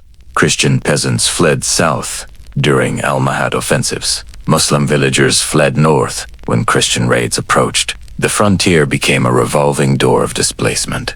This movement of people, though born from violence, had long-term cultural consequences. Communities that fled a Christian raid might settle in Muslim territory and adopt new customs, new ways of farming, new legal traditions. Likewise, Muslims who sought refuge in Christian towns sometimes converted or lived as mudiars under Christian law, retaining their customs while adopting new administrative structures. These displacements subtly rewrote the social fabric of Iberia. A single raid in 1183 could scatter dozens of families across the peninsula, and 3 generations later their descendants might grow up speaking a different language, following different laws, worshipping in a different billing hall, because of a small, almost forgettable clash that didn't even make it into the royal chronicles. The Christian kings understood the political value of these shifting populations. Castile and Leon encouraged repopulation efforts in contested areas, offering privileges to settlers willing to restore abandoned villages. These fueros legal charters promised tax exemptions, land grants, and judicial autonomy. People from the northern mountains, from Galicia, from the Basque valleys, even from across the Pyrenees, migrated into the frontier towns, Their presence strengthened Castile's demographic footprint and provided a buffer against Almohad incursions. But this influx also created tensions. Old settlers resented newcomers with better legal privileges. Newcomers saw themselves as pioneers, entitled to greater authority. These social strains shaped local politics for decades. Meanwhile, Alfonso VIII, whose personal legitimacy had once seemed fragile, gained confidence from each small victory. His court chroniclers portrayed him as a king, destined to lead the Christian resurgence. Even though many of his victories were barely more than temporary advantages, the reality was more complicated. Alfonso VIII's forces won some fortresses, lost others, and often suffered attrition that nearly matched the Almohad. But perception matters in periods of instability. Each time Castilian banners were raised over a reclaimed Castile, the king's reputation grew. Clerics treated these wins as divine signals, further encouraging crusader rhetoric in the peninsula. Alfonso's alliances strengthened accordingly. His marriage to Eleanor of England linked Castile to the Plantagenet world, bringing diplomatic leverage and the occasional mercenary. His negotiations with Aragon and Navarre, though often contentious, created intermittent periods of cooperation against the Almohads. These political maneuvers didn't change the frontier overnight, but they laid the groundwork for later. The decisive. In the 1180s, the Christian kingdoms were still fractious, still capable of sabotaging one another, but they also learned, slowly, painfully, that survival required unity. Another layer of consequence came from the military orders. The orders of Calatrava and Santiago, freshly established and still defining their identities, used these years of CISO warfare to sharpen their purpose. Every small skirmish, every defense of a tower, every recovery of an outpost gave them prestige. Their recruitment increased. Their land holdings expanded, and though they lacked the scale of the Templars or Hospitallers, they were becoming Iberia's most reliable frontier garrisons. In these decades, their chronicles filled with stories of heroic stand some true, others crafted for posterity. The deeper function of these stories wasn't to inspire, but to assure Christian frontier settlers that someone, at least, was willing to stay and fight. But the Almohads had their own ideological momentum. Their commanders believed they were waging a righteous struggle against fragmentation and deviation. They saw Christian gains, not simply as military problems, but as theological challenges. Their response was not only military force, but the reaffirmation of Almohad doctrine, the reaffirmation of strict unity. This ideological element turned even minor losses into moments of religious anxiety and minor victories into celebrated proof of divine approval. And so the frontier breathed in shallow bursts, chest tight, never fully collapsing, never fully expanding. A small victory here prompted a reprisal there. A lost fortress this year returned to its former owner.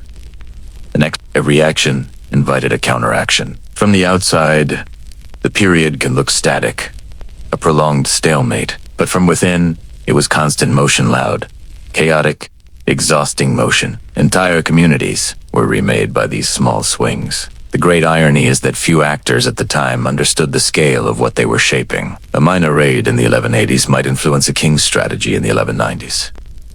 A single captured tower might determine which military order gained influence. A refugee flow might strengthen one kingdom's demographic base. The chessboard was vast. That each pawn's move mattered. In these decades, Iberia didn't yet know it was heading toward one of the greatest battles in medieval European history. But the seeds of that confrontation were already planted in burnt fields, in brief triumphs, on lonely hilltops, in shifting loyalties, in treaties made out of desperation, and in the quiet fear of families who learned to sleep lightly, listening for hoofbeats. In the night, the road to Alarcos was not a straight march, but a long accumulation of pressures, political, ideological, and personavet, converged on the dusty plains of La Manca in the summer of 1195. By the time Alfonso VIII and Almanzor faced one another across the field, the outcome felt less like the product of a single decision and more like the inevitable collision of two expanding worlds. And yet the irony is that both sides believed choice, not destiny, brought them there. Each thought the moment was of their own making, each convinced that they alone were seizing history by the throat. For Alfonso VIII, the years leading up to Alarcos were marked by ambition sharpened into certainty. He had watched Castile suffer humiliation at the hands of its rivals and the Almohads throughout his youth. His minority had been a near disaster, nobles squabbling, invasions from Leon and Navarre, internal chaos. He grew into kingship with a kind of stubborn piety, part pride, part vengeance, part divine conviction that told him God had preserved him for something greater. Every fortress reclaimed in the 1180s, every alliance he forged, every diplomatic gesture seemed to reinforce his sense of rising destiny. By the early 1190s, Alfonso had become unusually bold. Even for a frontier king, he saw the Almohad Empire as vast but overextended, its North African core distracted by rebellions, and its Iberian territories vulnerable to a well-coordinated Christian advance. But more than that, he wanted to prove himself to his own nobility, who still whispered about past failures. To the papacy that looked southward with growing crusader fervor, and to the memory of his grandfather, Alfonso VII, who once dreamed of an imperial Christian Spain. Alfonso VIII did not simply want survival. He wanted dominance. And it was in this atmosphere that he made his most audacious decision: to challenge the Almohads directly before they finished consolidating. It was a gamble rooted in both calculation and impatience. The frontier victories of the late 1180s had given him momentum. The military orders of Calatrava and Santiago were strengthening. His marriage to Eleanor of England brought him diplomatic connections and a sense of legitimacy that buoyed his confidence. And he believed, perhaps too deeply, that God favored his cause. But while Alfonso climbed toward this moment, a new force was gathering power on the other side of the strait. When Abu Yusuf Yaqubay, better known in Castilian sources as Al-Mansur, took leadership of the Almohad Empire, he inherited a vast, disciplined, ideologically driven power. Del Almohads is to Ibn Tumut's uncompromising doctrine, believed deeply in the unity of God and the unity of their realm. Fragmentation was their greatest fear, centralization their greatest weapon. Al-Mansur embodied the empire's confidence. He was young, energetic, and politically astute. He understood that the frontier wars in Iberia were not mere border skirmishes, were a test of Almohad authority, a crucible in which imperial legitimacy could be reached. Each Christian victory threatened not only a fortress or a province, but the ideological claim that Almohad rule represented a divinely mandated order. If Alfonso VIII pushed too far northward or southward, if he captured too many strategic points, it would signal weakness throughout the empire. And Al-Mansur could not afford any sign of weakness.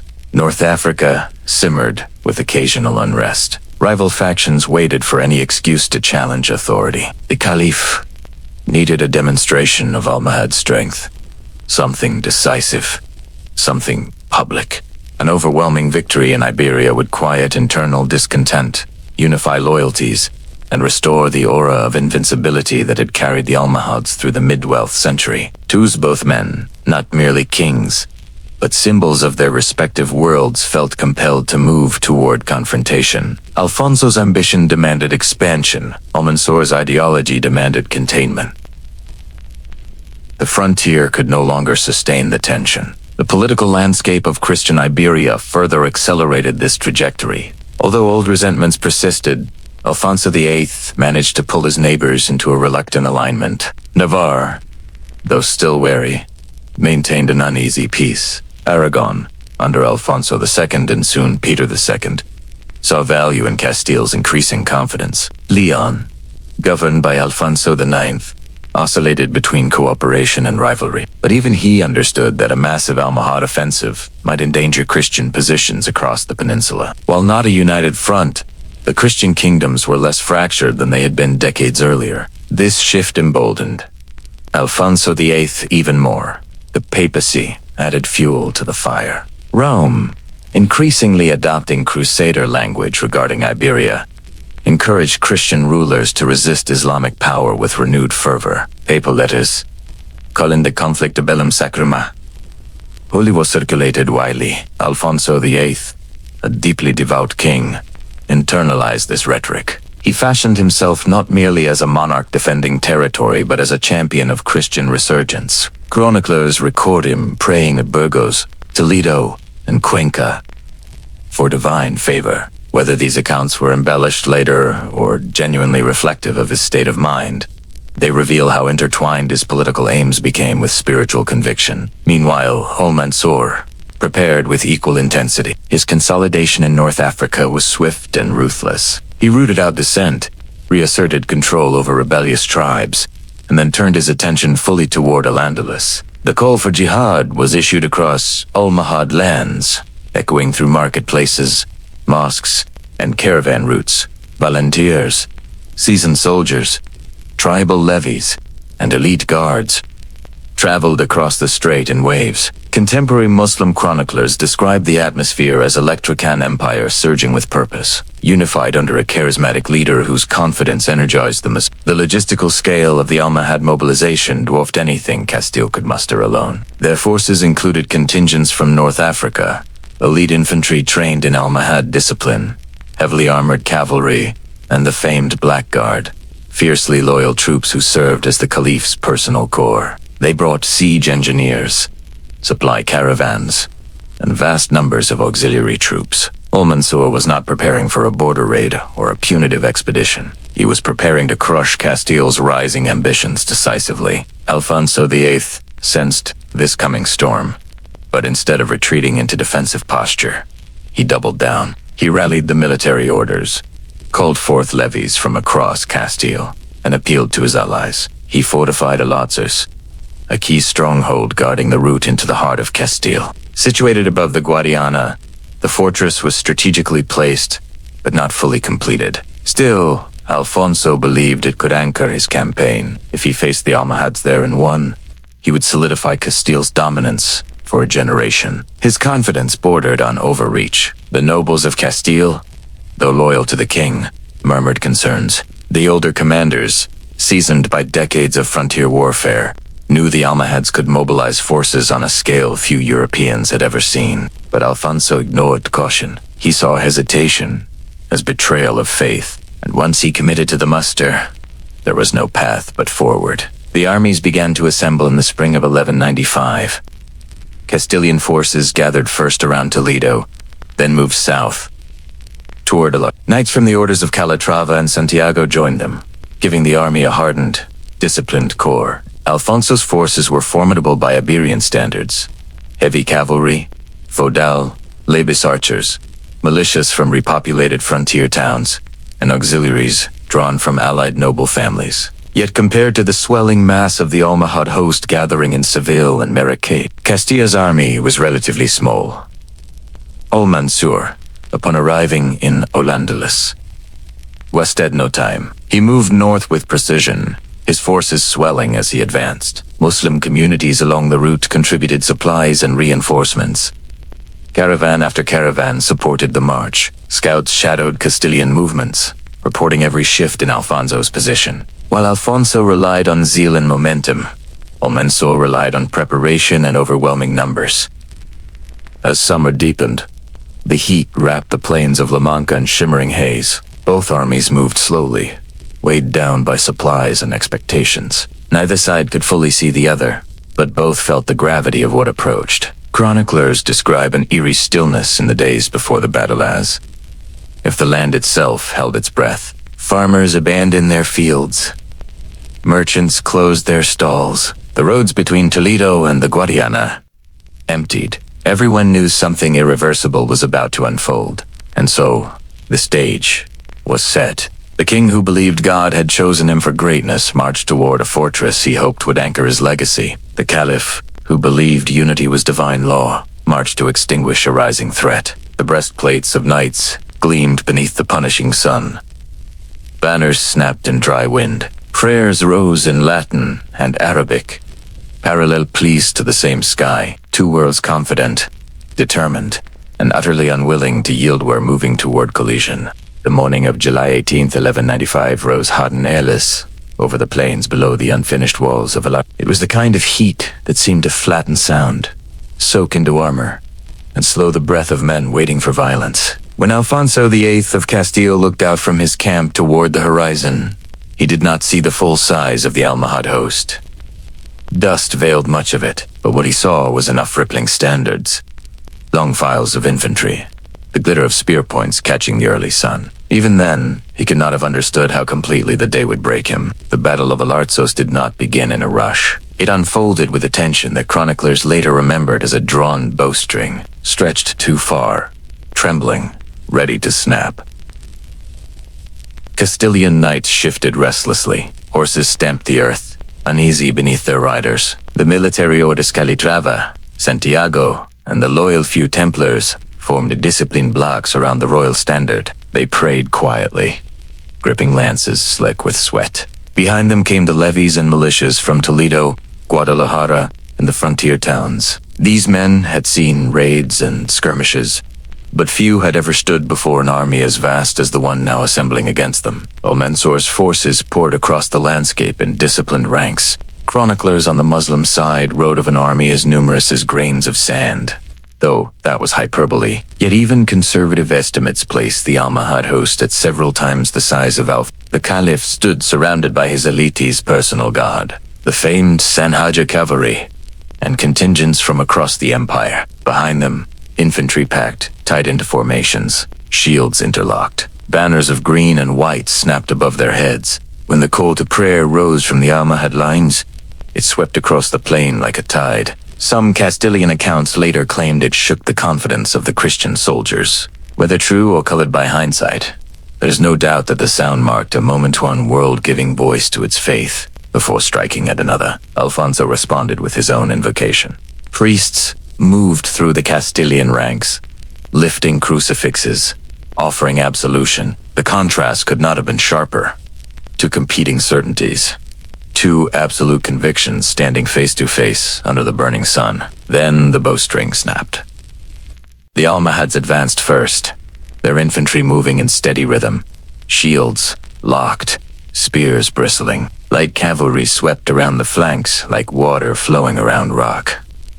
Alfonso ordered his own cavalry to hold position. He intended to strike only when the moment was right, but Almansor's strategy was designed to force impatience. Archers loosed volley's arcing, hissing rain that peppered the Castilian front ranks. The militias wavered.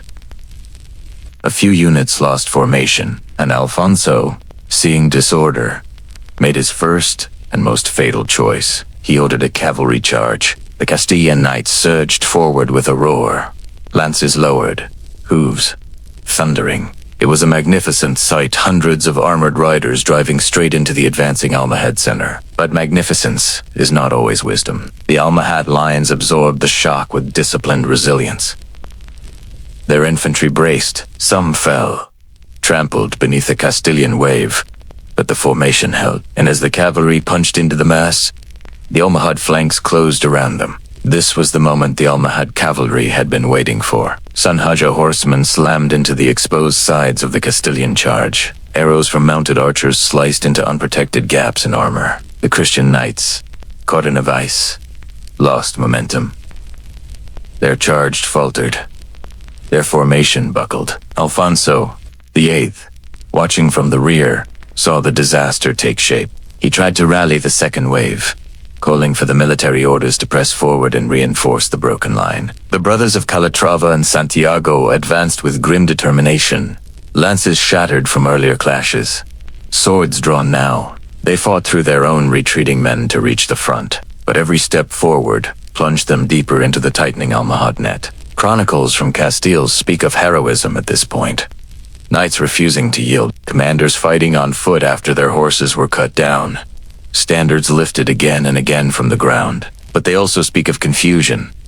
Dust clouds so thick that men could not see their own banners. The deafening clash of metal cries of horses torn open by spear points, and the sickening realization that the Almohad lines seemed endless.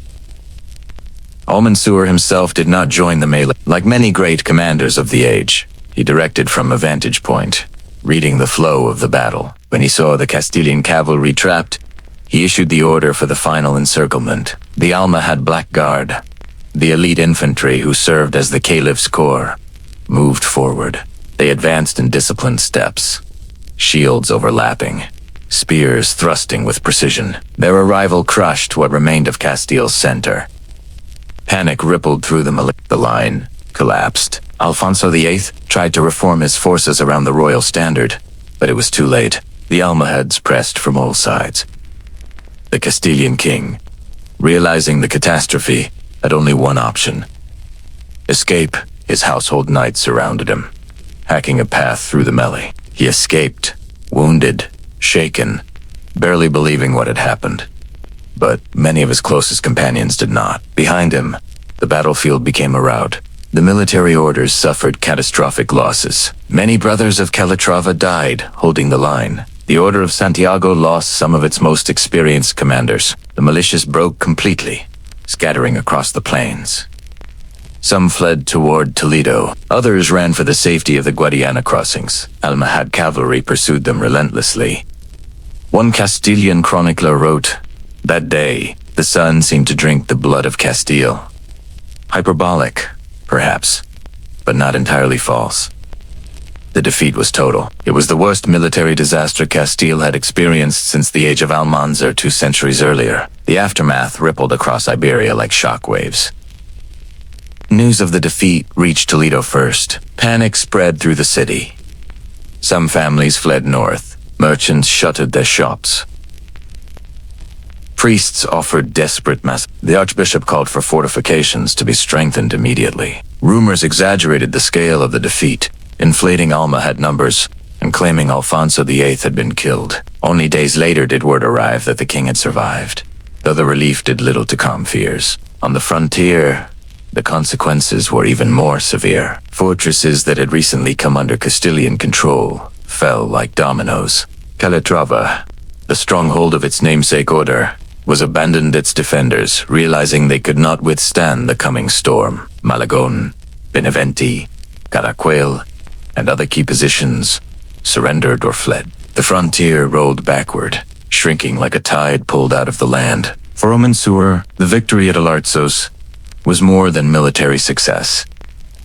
It was ideological vindication. The Almohad Empire had proven its strength. The Caliph entered Córdoba in triumph, accompanied by captives and banners taken from the battlefield. Chroniclers describe crowds cheering him as a defender of the faith, a leader who had humbled the Christians. Even rival factions within the empire fell silent for a time. The victory restored the aura of Almohad invincibility. For Alfonso VIII, it was a humiliation that burned into his soul. A king once convinced of his divine purpose now faced the bitter reality of failure. His authority wobbled. Some nobles whispered criticism. Others questioned his judgment. Ibeni's wife, Queen Eleanor, wrote to her family in England of the desolation that had overcome Castile. Yet disaster can transform a man. The king who rode away from Alarcos was not the same man who rode into it. The defeat did not break him, it hardened him. In the years to come, the memory of Alarcos would drive him, shape him, push him toward alliances and reforms he had once resisted. It would become the shadow that followed him, the wound that demanded redemption. And redemption, though still distant, was coming. In the wake of the Battle of Alarcos, Iberia entered a long, trembling silence. It was the kind of silence that comes after an earthquake, the moment when dust still hangs in the air, when survivors crow from ruins, when the living listen for voices and hear only the echo of what has been lost. Alarcos had shattered more than an army. It had broken confidence, rewritten political maps, and exposed the fragility of kingdoms that once believed themselves guided by divine favor. The 156-year struggle between Castile and the Almohads had reached a terrible climax, and the years that followed would reveal the true cost. For the Almohads, the victory was a moment of astonishing prestige. Chroniclers from Marrakech to Córdoba praised Almansor as the greatest champion of the faith since the legendary raids of Almanzor centuries earlier. They wrote of how he humbled the Christians, how he crushed their pride, how he forced Alfonso VIII into retreat and reclaimed the frontier. In cities across Al-Andalus, people celebrated with processions and poetry. Imams invoked Almansor's triumph in sermons. Musicians composed verses that likened him to a lion of God. It was not merely celebrating the Almohad state, which just a decade earlier had seemed vulnerable to internal unrest, suddenly felt invincible again. The victory at Alarcos reaffirmed the ideological core of the empire. Unity under strict monotheism, obedience to the Caliph, confidence in divine purpose.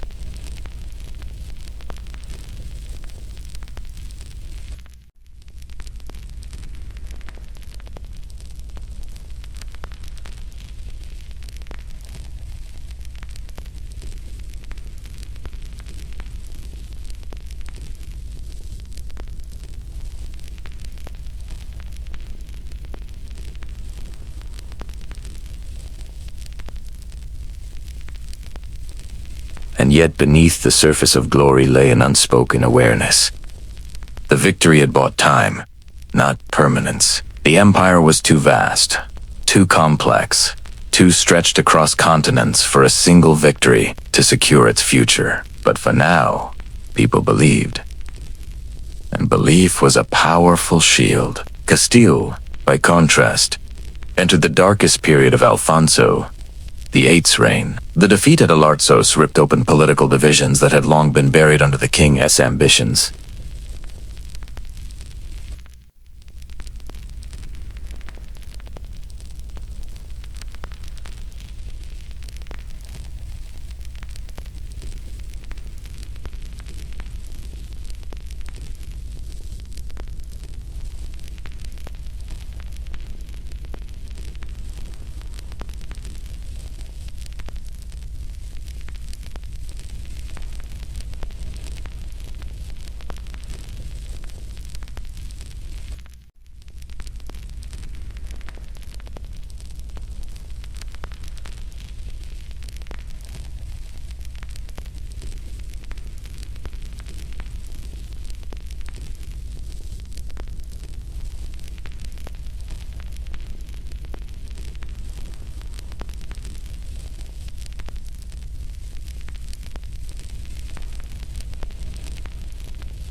Where once he had spoken of destiny, he now spoke of responsibility. Where once he had driven campaigns with boldness, he now weighed decisions with caution, and yet the humiliation of Alarcos gnawed at him. The defeat was not simply military, it was personal. A king who believed God had chosen him had been cast down. And in that fall, something hardened within him. Castile's crisis was not confined to the nobility. For common people, the aftermath was a landscape of fear. The frontier villages, those battered communities that had endured generations of raids, sieges, and shifting loyalties suffered worst of all. When the news of Alarcos spread, many families fled northward, abandoning their fields and homes. Whole hamlets emptied overnight. Livestock was driven into the hills, crops withered in abandoned terraces. The frontier became a wasteland where only ruins and silent churches marked the land. For those who remained, life turned harsh. Almohad forces reclaimed lost territories, sometimes peacefully, sometimes violently. Chroniclers record stories of families hiding in forests while soldiers passed. They speak of villages burned, of captives taken, of ransom letters sent north. These accounts, though colored by sorrow and fear, reveal the human truth. Victory and defeat are political abstractions. It is the ordinary people who bleed for them. Mudeja communities, Muslims living under Christian rule, found themselves in new danger. Suspicion rose against them in Castile. Some were accused of aiding the Almohads, whether or not such accusations had merit. Others fled south, believing life under the Caliph would be safer. Jewish communities, too, faced rising anxiety. Their scholars debated whether the defeat signaled divine displeasure, whether it foretold instability to come. Many withdrew from public life, focusing on trade, craft, and scholarship. In Toledo, Jewish scribes preserved chronicles that reflected the uncertainty of the era. A world trembling, unsure of its trajectory. Even trade routes suffered. Merchants who once moved goods between Toledo, Salamanca, and the southern cities found roadways dangerous. Bandits more numerous. Escort protection costly. Markets shrank. Prices rose. Grain shortages struck some regions. Castile's economy, still recovering from the disruptions of the earlier decades, found itself strained again. The military orders bore the heaviest scars. Calatrava, nearly extinguished at Almohad, retreated into a period of mourning and rebuilding. Santiago struggled to replenish its numbers. Their weakened state left gaps along the frontier that had once depended on them. Alfonso VIII, recognizing the necessity of these orders, granted them lands, privileges, and new recruitment rights. It was not generosity, it was survival. In the years following the defeat, the king convened councils with bishops, nobles, abbots, and commanders. They debated strategy, whether to fortify and endure, whether to negotiate, whether to wait for the Almohads to fracture, as so many Muslim dynasties before them had fractured. Some urged peace, others urged patience. No one dared to urge another confrontation. And yet Alfonso did not collapse. Slowly, painfully, he began to rebuild. He restored order among the nobles through compromises, marriages, and careful distribution of lands. He strengthened alliances with Aragon and Navarre. He renewed correspondence with the papacy, seeking moral support and the language of crusade to bolster his position. He reinforced key cities, invested in their defenses, and ensured that garrisons were supplied. Through these efforts, Castile regained a fragile stability. It was not prosperity. It was not triumph. It was survival narrow, hard-won, uneasy. As the 1190s gave way to the early 1200s, the Almohads reached their zenith. Al-Mansur led campaigns deep into Christian lands, even striking Toledo itself. But success breeds complacency, and power stretches thin. The empire began to show the first hairline cracks of fatigue. Distant rebellions in North Africa, rival claimants whispering in the court, logistical burdens mounting with each new campaign. Alfonso VIII watched, waited, and learned. He understood now what he had not understood before Alarcos. Empires rise, but they also strain. They expand, but they also fracture. Their victories can become burdens. And sooner or later, even the greatest tide begins to withdraw. From the wreckage of defeat, the king forged a new resolve. He would not strike prematurely again. He would wait for the opening. He would rebuild his strength. He would bide his time, because the wound of Alarcos demanded redemption, and he would not leave this world without seeking it. I have always found it striking how history often presents unity not as a natural condition, but as a momentary flare and anomaly, a brief breath between long seasons of rivalry. In Iberia, among the Christian kingdoms of the north, unity was almost an unnatural state. Castile, Aragon, Navarre, and Portugal shared bloodlines, languages, faith, and geography. Yet this made their conflicts more frequent, not less. Every border was an inheritance dispute.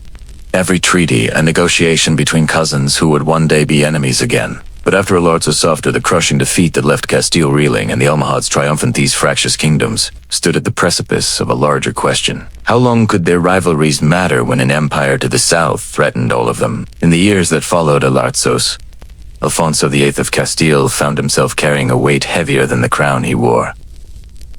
He had chosen to fight alone. He had gambled on the strength of his own army. He had underestimated the unity and discipline of Al-Mansur's Almohad host.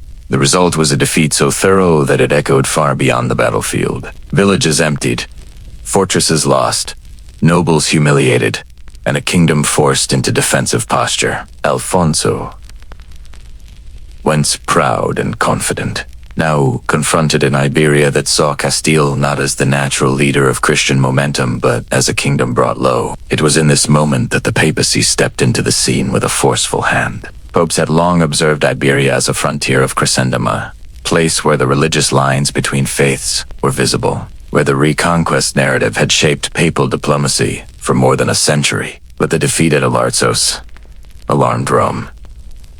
If the Almohads continued their northward pressure, the Christian hold on the peninsula could fracture. The papacy understood the stakes. Iberia was not merely a regional battleground, but a symbol of Christian resistance against the expansion of a powerful Islamic empire. So letters began to circulate. Messengers crossed mountain passes and dusty plains. Bulls were issued, invoking the language of crusade, promising indulgences, securing spiritual legitimacy for those who would take up arms against the Almohads. The papacy framed this not as Castile's war, nor Aragon's, nor Navarre's, but as a collective Christian endeavor. It was a subtle shift with enormous consequences.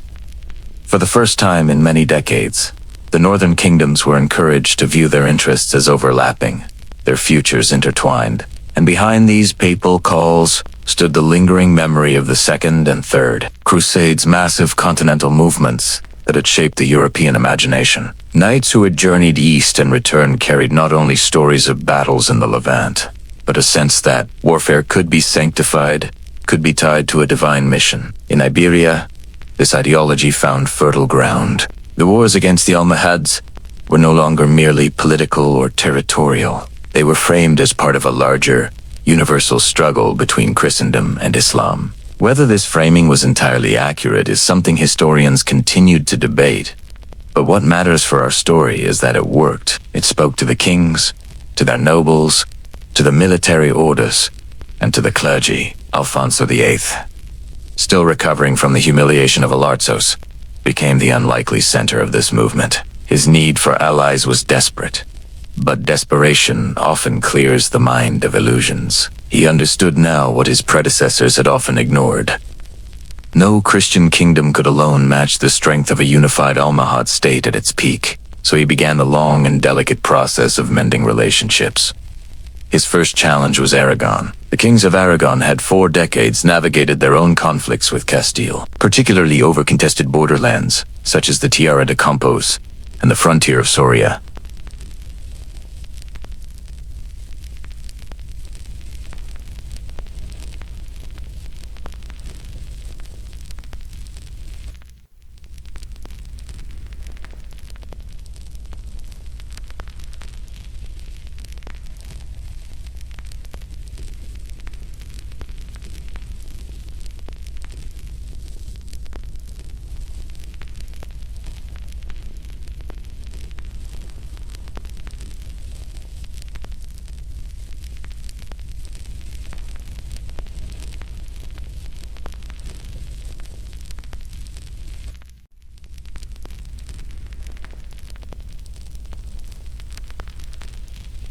Yet even in Navarre's cautious court, Alfonso VIII found something unexpected.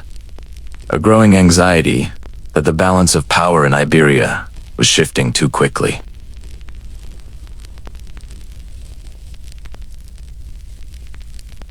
If Castile suffered another major defeat, Navarre's precarious independence would be at risk.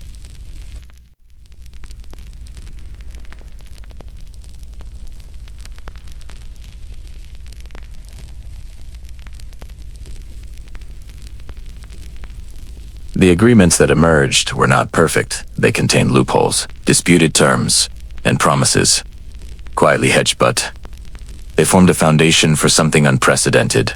A real, functional coalition. Yet the most powerful unifying force did not come from kings or diplomats. It came from the rising tide of crusader rhetoric that flowed from pulpits across Iberia. Priests spoke of the suffering in border villages, of families displaced, of churches burned or converted, of captives marched south in chains. They preached that the war was not a political skirmish, but a spiritual obligation. They invoked saints and martyrs, cast the Almohads as a latest force to test Christian endurance, and painted upcoming campaigns as righteous endeavors.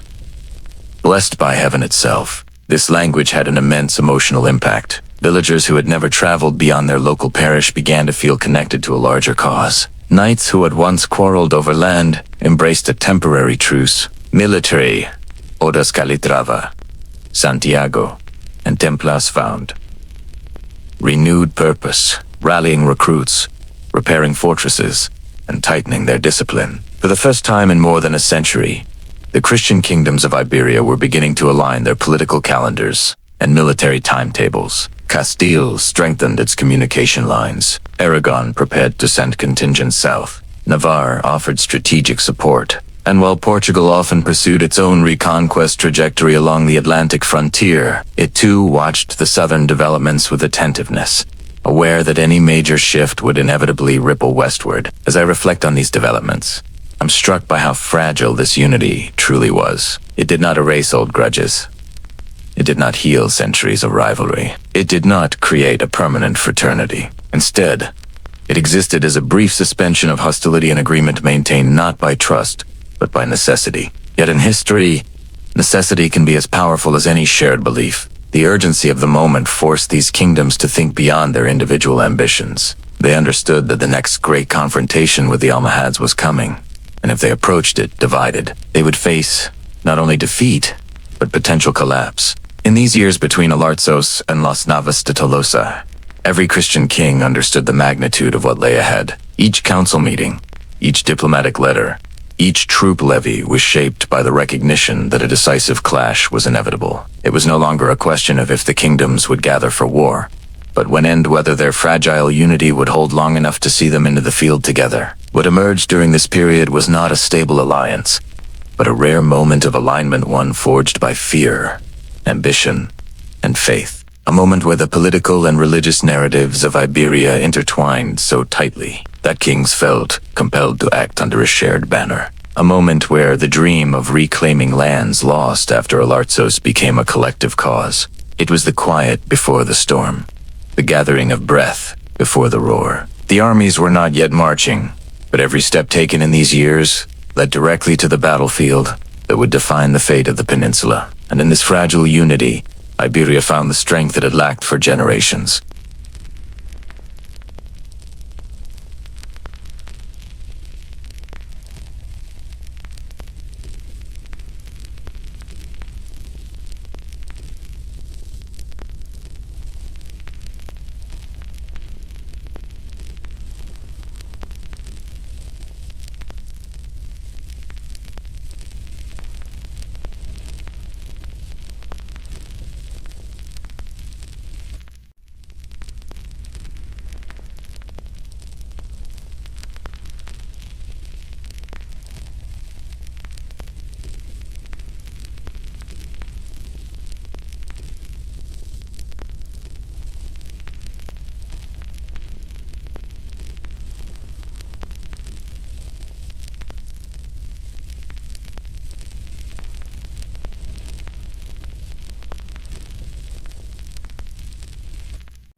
In Córdoba and Granada, cities caught between pride in their cultural heritage and anxiety over the rigorous demands of Almohad ideology.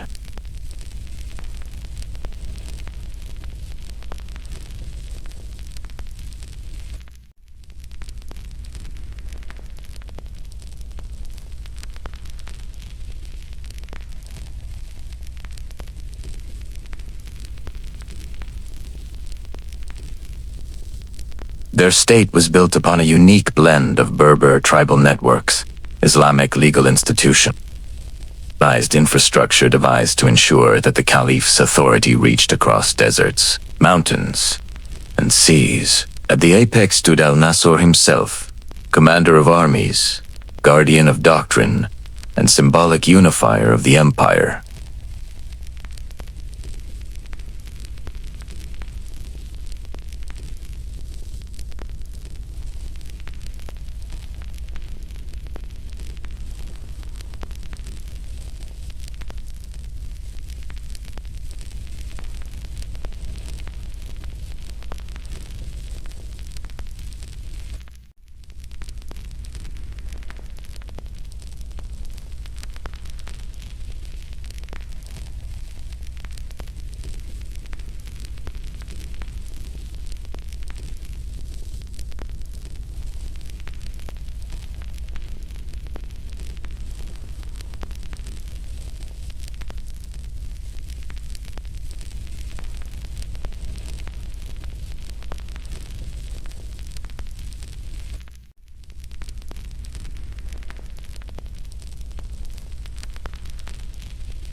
Their logistical organization ensured that armies were supplied with food, water, and equipment even during long campaigns across hostile lands.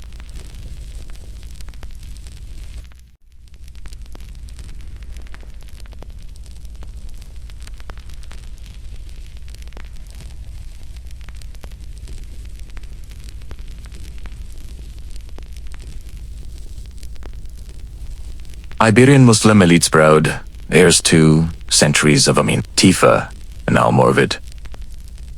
Rulafan found themselves at odds with the uncompromising monotheism and strict reformist agenda imposed by the Almohad. These southern elites valued their cultural traditions, their scholarly institutions, and their urban sophistication. While many pledged loyalty to the Caliph, their allegiance was not always grounded in shared ideology, but in necessity, fear, or hope for stability.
They controlled vital regions, managed local militias, and maintained deep connections with their communities. Yet they always remained aware that their authority existed only so long as Marrakesh viewed them as loyal servants of the empire. Some local leaders welcomed Almohad power, believing that only a unified Muslim empire could withstand the rising strength of Christian kingdoms. Others felt smothered by the Caliphate's doctrinal rigidity. They longed for the flexibility and cultural pluralism of earlier Tifa periods, even though that political fragmentation had ultimately invited conquest. This divide did not erupt into open rebellion during Al-Nasser's early rule, but the tension was palpable, simmering beneath the layers of administration and military readiness.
In the coming years, these pressures would intensify, driven by both internal challenges and the growing unity among the Christian kingdoms. But for now, at this point, in our long near to the Almohad Empire under Al-Nasir, stood tall, radiant with power, confident in its mission, and poised to face the greatest confrontation of its history. There comes a moment in every long conflict when events, long scattered like embers across a landscape, suddenly draw together and ignite into a single consuming fire. In the summer of 1212, after more than a century of shifting frontiers, shattered truces, devastating raids, and rising ideological fervor, the struggle between the Christian kingdoms of Iberia and the Almohad Caliphate moved toward one such moment. It was not yet Los Novos, de Tolosa. The march toward it had begun, and as I recount this chapter, I can sense the weight of inevitability pressing down upon both sides, as if history itself had decided that the collision could no longer be delayed. It began in the north, in dusty squares and ringing cathedrals, in monasteries where monks copied letters by candlelight, in the royal courts of Castile, Aragon, and Navarre. Alfonso VIII of Castile, weathered by defeat at Alarcos yet unbroken in resolve, issued the call for a new campaign. The papacy, stirred by memories of the earlier crusades and moved by reports from Iberia's embattled frontier, gave the effort its blessing. Words flowed from Rome across the Pyrenees, gathering tone and authority as they spread. Indulgences granted, scenes, remitted, crusader language sharpened. What in earlier years had been regional warfare now took on the shape of a pan-Christian endeavor, one that sought not merely territory but spiritual triumph.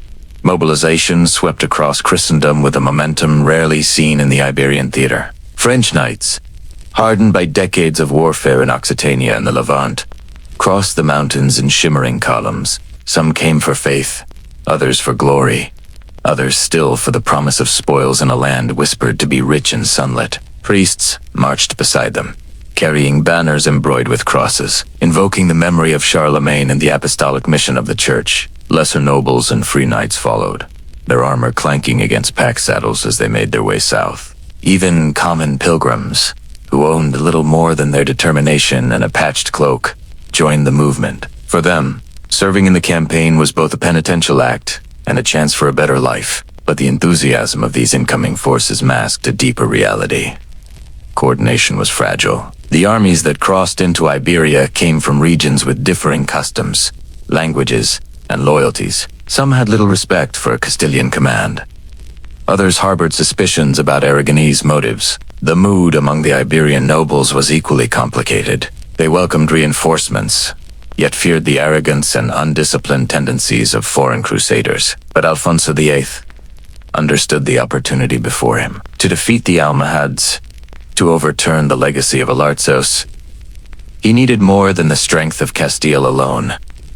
He needed unity. Across the straits in North Africa, within the disciplined chambers of the Almohad Palace, news of the Christian mobilization stirred intense activity. For Al-Nasir, the campaign of 1212 represented both a challenge and a test of his authority. The Almohad high tide, built slowly over generations, seemed poised on the edge of either magnificent triumph or catastrophic loss. His advisors, seasoned military commanders and stern religious officials, recognized that the Christian mobilization was unlike anything seen before. No simple raid, no mere border conflict. It was a crusade, and one that threatened the very heart of the Almohad position in Iberia. Orders were issued from Marrakesh and relayed across the empire.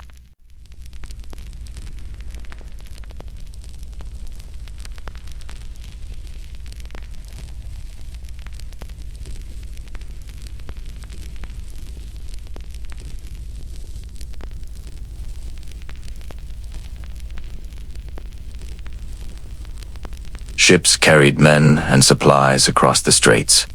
Granaries were inspected and refilled. Tax collectors were instructed to prioritize the needs of the army. The Almohad's logistical capabilities, honed through earlier campaigns, gave them a level of strategic readiness unmatched by many medieval states. Al-Nasir knew that the Christians planned to march deep into the Guadalquivir Valley, and he intended to meet them long before they reached the heartland. Meanwhile, the Christians gathered at Toledo, that ancient city perched above the Taga, once a jewel of Muslim Iberia, now the symbolic center of Castilian rule. Streets filled with knights, speaking Occitan, Frankish, Aragonese, and Basque. Camps spread across the fields outside the city walls, tents snapping in the summer breeze. Horses snorted and stamped in long lines, their saddles piled nearby. Blacksmiths hammered metal, sharpening swords and reinforcing armor. Priests offered blessings. Chroniclers recorded the moment with solemn pride. From Toledo, the long march south began. It was not a single procession, but a sprawling, uneven movement of thousands Christians from multiple realms, each bound by the same purpose, but not always by the same discipline. The summer heat beat down on them. Dust rose in choking clouds beneath their feet. Supplies strained under the weight of so many mouths. Some units found themselves short of fodder for their horses. Others quarreled with local villagers over food, provoking episodes of disorder that Alfonso VIII struggled to contain. Yet the march continued, propelled by a sense that history was turning. Diplomacy played a delicate role in this advance. Alfonso VIII sought to maintain alliances with Aragon and Navarre, ensuring that rivalries remained dormant, at least until the campaign reached its climax. Messages passed between courts with careful tone and timing, written by clerks who understood that a poorly phrased sentence could rekindle disputes that had smoldered for generations. The cooperation of these kingdoms was essential, especially as the terrain grew more dangerous and the supply line stretched thin. Further south, as the Christian columns approached Sierra Morena, the mountains that marked the threshold of the Guadalquivir Valley, the first signs of Almohad counter-preparations became evident. Scouts reported fortified positions. Smoke rose from signal fires. Rumors spread of large Almohad forces gathering near Jaén, Córdoba, and Ubeda. Some Christian contingents, particularly those from beyond the Pyrenees, began to waver. They had come seeking glory, not starvation in parched valleys or ambushes in narrow paths. Desertions began quietly at first, small bands slipping away under cover of night, heading northward, unwilling to face a foe whose strength they had underestimated. Alfonso VIII struggled to hold the army together. The foreign crusaders were the least reliable, for they felt no particular loyalty to Castile or the Iberian cause. They questioned the wisdom of Alfonso's decisions, mistrusted the guidance offered by local nobles, and, in some cases, dismissed the dangers of Almohad territory. But the king persisted. He convened councils, invoked the authority of the papal letters, appealed to a shared Christian destiny.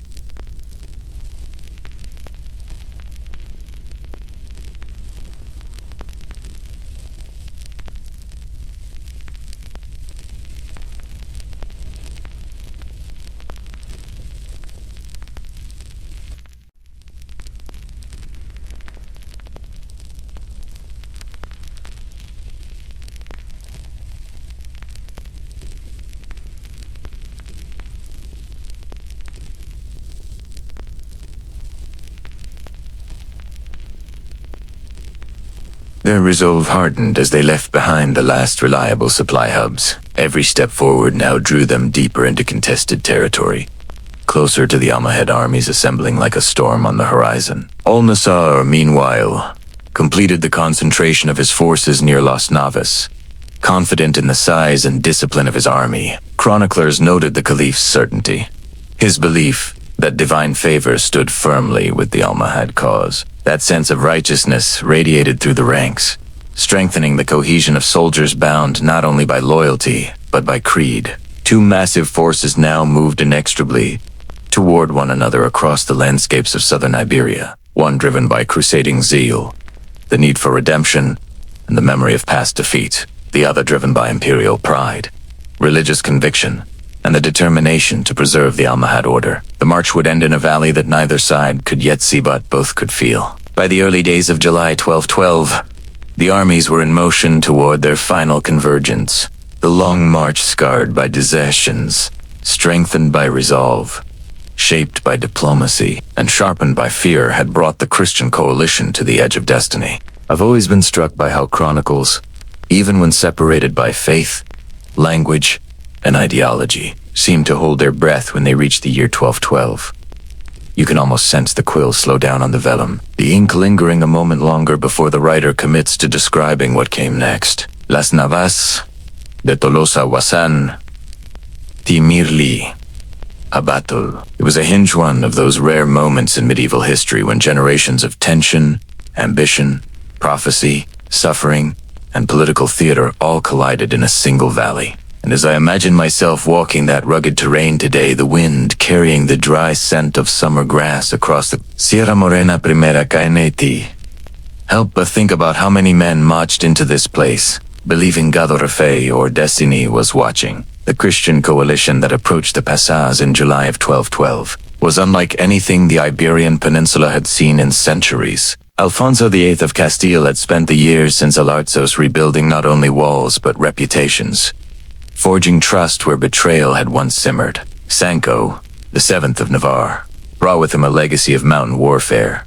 towering knights, and a personal sense of purpose forged in a kingdom that often stood alone. Peter II of Aragon, fresh from papal favor and chivalric splendor, added his own martial presence to the alliance, and behind them came the Orders de Templars, the Hospitallers, the Santiago brothers, the Calatravansmen whose entire existence revolved around the concept of holy war. But before they even caught sight of the battlefield, the story of Los Navas was already being shaped by hardship. The March South had been a test of discipline and conviction. Muslim-held towns barred the path, poisoned wells, and abandoned fields.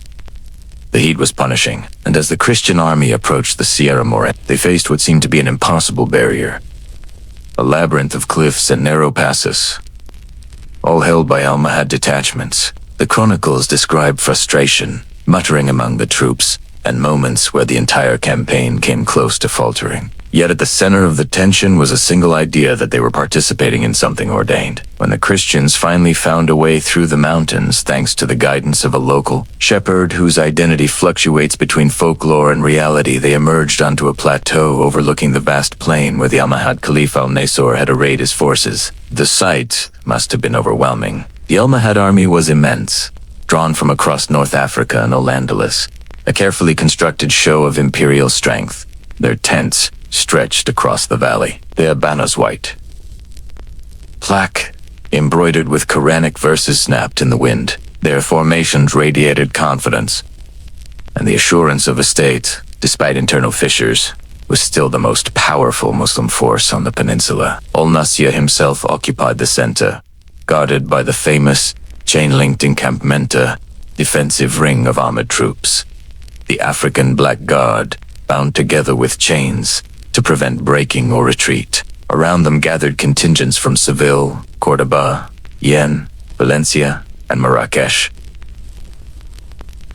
This wasn't an army improvising. This was a statement of supremacy. And yet, despite the spectacle, attention hangs over the Muslim sources of the era. They describe unease within the Andalusi elite's resentment toward North African dominance, doubts about Al-Nasir's political judgment, and concern over the morale of an army drawn hastily from across a vast empire. The Almohads were at their height in terms of wealth and structure, but in political cohesion they were beginning to fray. Las Navas would expose those cracks brutally. The battle began under the burning July sun. Dust rose early as both cavalry screens engaged. Christian chroniclers speak of the first clashes as if a ritual was being enacted. The exchange of blows, the pushing and falling back, the shouts of priests urging men forward with crucifixes held high. Muslim accounts describe disciplined archers, sending volleys and calculated arcs, infantry standing firm, cavalry probing for weakness. It was a grinding, methodical opening, neither side committing fully, yet both understanding what was at stake. Then came the decisive push. The Castilian center, led by Alfonso VIII himself, surged forward against the core of the Almohad line. Noble House Islara, Haro Castrafot, shoulder to shoulder, their household troops forming the spear point of the assault. To their right, Peter II as Aragonese, advanced with the fierce determination of men who believed their king had been blessed by Rome itself. To the left, the Navarrese under Sancho. The seventh pressed in, tall armored figures, whose banners bore the chains that would later become the symbol of their kingdom. The initial Almohad line absorbed the charge with resilience. Cavalry from Seville and Córdoba counterattacked, pushing back sections of the Castilian vanguard. Arrows rained down, slicing through horse armor, hammering shields. At moments the Christians wavered, particularly on flanks, where the heat and exhaustion from the long march weighed heavily. But they arch-timed the line reformed. The shared sense of mission held. As the fighting intensified, the Christian coalition's advantage in heavy cavalry began to show. Wave after wave pressed forward, gradually compressing the Almohad formations. The first major break occurred when Aragonese cavalry managed to disrupt a section of Andalusi infantry, creating a narrow breach. This rippled across the line, forcing shifts and creating vulnerability. But the crucial moment, the legendary moment, was when Sancho VII's Navarrese troops charged directly toward the Caliphal encampment. Their assault wasn't subtle. It was a frontal, brutal, determined push against the chain-linked guard. Contemporary accounts describe it as almost superhuman. Men hacking at chains, smashing at shields, pushing through bodies, held together by iron. The guard fought with ferocity, refusing to retreat, bound literally and spiritually to their position. But the sheer momentum of the Navarrese and supporting Castilian contingents broke through. Once that central defensive ring collapsed, the battle was lost for the Almohads. Panic rippled across the field. Units that had been holding firm moments earlier began to fall back. Some fought stubbornly, others fled outright. Al-Nasur, realizing the scale of the disaster, withdrew from the battlefield. Escorted by elite cavalry, the retreat quickly became a rout. Christian chroniclers describe the aftermath with awe and grim satisfaction. Abandoned standards. The Caliph's camp overrun. Severed chains collected as trophies. Piles of bodies marking the spots where resistance had been most desperate. Muslim sources, though more restrained, convey Shaka sense that something irreversible had happened. Las Novas wasn't merely a defeat. It was the shattering of an idea. The notion that Almohad power was unassailable. For the Christian kingdoms, the victory was more than military. It was psychological, spiritual, political. The chroniclers' voices nearly tremble as they recount the sense of divine triumph. The lifting of a decades-long shadow. Alfonso VIII had avenged Alarcos. Peter II and Sancho VII had immortalized their names. The military orders had demonstrated their worth, and the common levies, the men who marched, sweated, bled, and believed had seen with their own eyes a moment that would reshape Iberia. For the Almohad Empire, Los Navas marked the beginning of the end. The empire would continue, yes, but never again with the same authority. Internal divisions sharpened. Andalusi nobles, already resentful, grew bolder. North African factions questioned leadership, and throughout Al-Andalus, whispers began. The Christians are advancing. The tide has turned. Standing in that valley today, I imagined the silence after the battle ended, the broken weapons half buried in the dirt, the wind carrying the faint echoes of cries now long gone. History has a way of compressing moments like this into simple phrases. A decisive victory, a turning point, a great battle. But Las Navas Tolosa was not simple. It was a crucible, forged from fear and ambition, faith and exhaustion, politics and prophecy. It broke one world and opened the door to another. And as the dust finally settled on that July day, everyone Christian and Muslim knew that Iberia would never be the same again. In the wake of Los Navas de Tolosa, the Almohad Empire didn't collapse all at once. No great empire ever does. It didn't fall like a fortress wall battered by a single blow. Instead, it cracked from within, splintering slowly, painfully, almost predictably, as if the defeat in 1212 had merely exposed fractures that had been forming for years. When I look back at the chronicles and the administrative records that survive, I see an empire that continued to march, tax, legislate, and negotiate, but did so with the stumbling uncertainty of a wounded giant. It was an unraveling, not a plunger retreat already in motion the moment the Caliphal Guard broke on the field at Las Navas.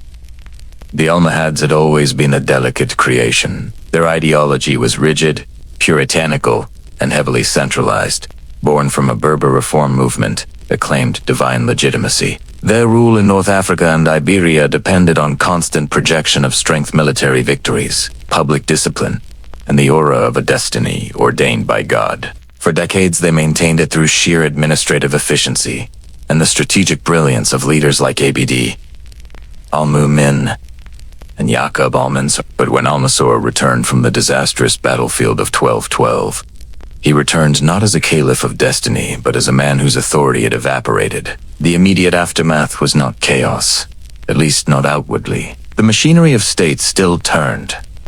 Governors remained in place, taxes were collected, armies were summoned, yet inside the ruling elite, something fundamental had shifted.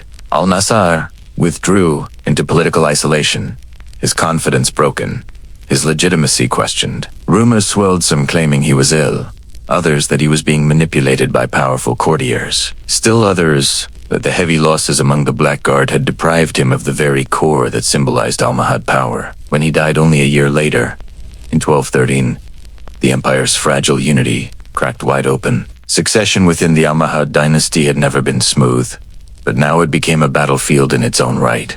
The Caliphate passed nominally to his young son, Yusuf II, but the boy was barely more than a symbolic figure. Real power passed into the hands of factions competing ministers, ambitious generals, and regional governors who interpreted the postless, novice uncertainty as an invitation to pursue their own agendas.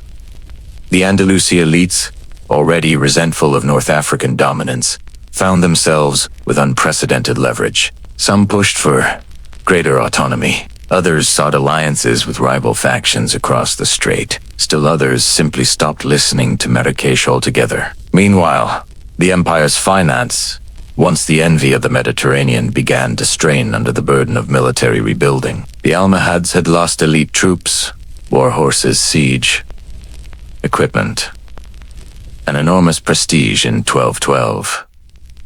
Replacing these wasn't merely a matter of money. It required time, loyalty, and stability, three things the empire now lacked. Taxation increased. Corruption spread. Agricultural output in Al-Andalus declined as frontier territories, once protected by Almohad. Garrisons were abandoned or captured by Christian raiders, emboldened by the victory at Los Navas. Entire communities fled, northward or southward, depending on which direction offered the safest refuge. Trade routes grew less predictable, and caravan networks that tied Iberia to Marrakesh, Fez, and the Sahara were no longer secure. The empire had been built on both faith and logistics. Now both were faltering. Yusuf II's short reign did little to calm the turmoil. Adiyat Jongo, most certainly under the strain or manipulation of the competing courts, and was succeeded by Abdi al-Wahid I, but his accession wasn't universally recognized. In fact, it triggered the first open revolt that would begin the pattern of fragmentation. The eastern provinces, under their own ambitious governor, refused to accept the new caliph and declared support for an alternative. For the first time in decades, the Almohad world openly acknowledged that the caliph in Marrakesh might not be the caliph at all. This was the beginning of the great unraveling. Throughout the 1210s and 1220s, the empire fractured into competing centers of power. Marrakesh still claimed the mantle of rulership, but its reach was shrinking. Fez, once the intellectual jewel of the Almohad realm, drifted into semi-autonomy. In Tlemcen, local leaders began acting with increasing independence.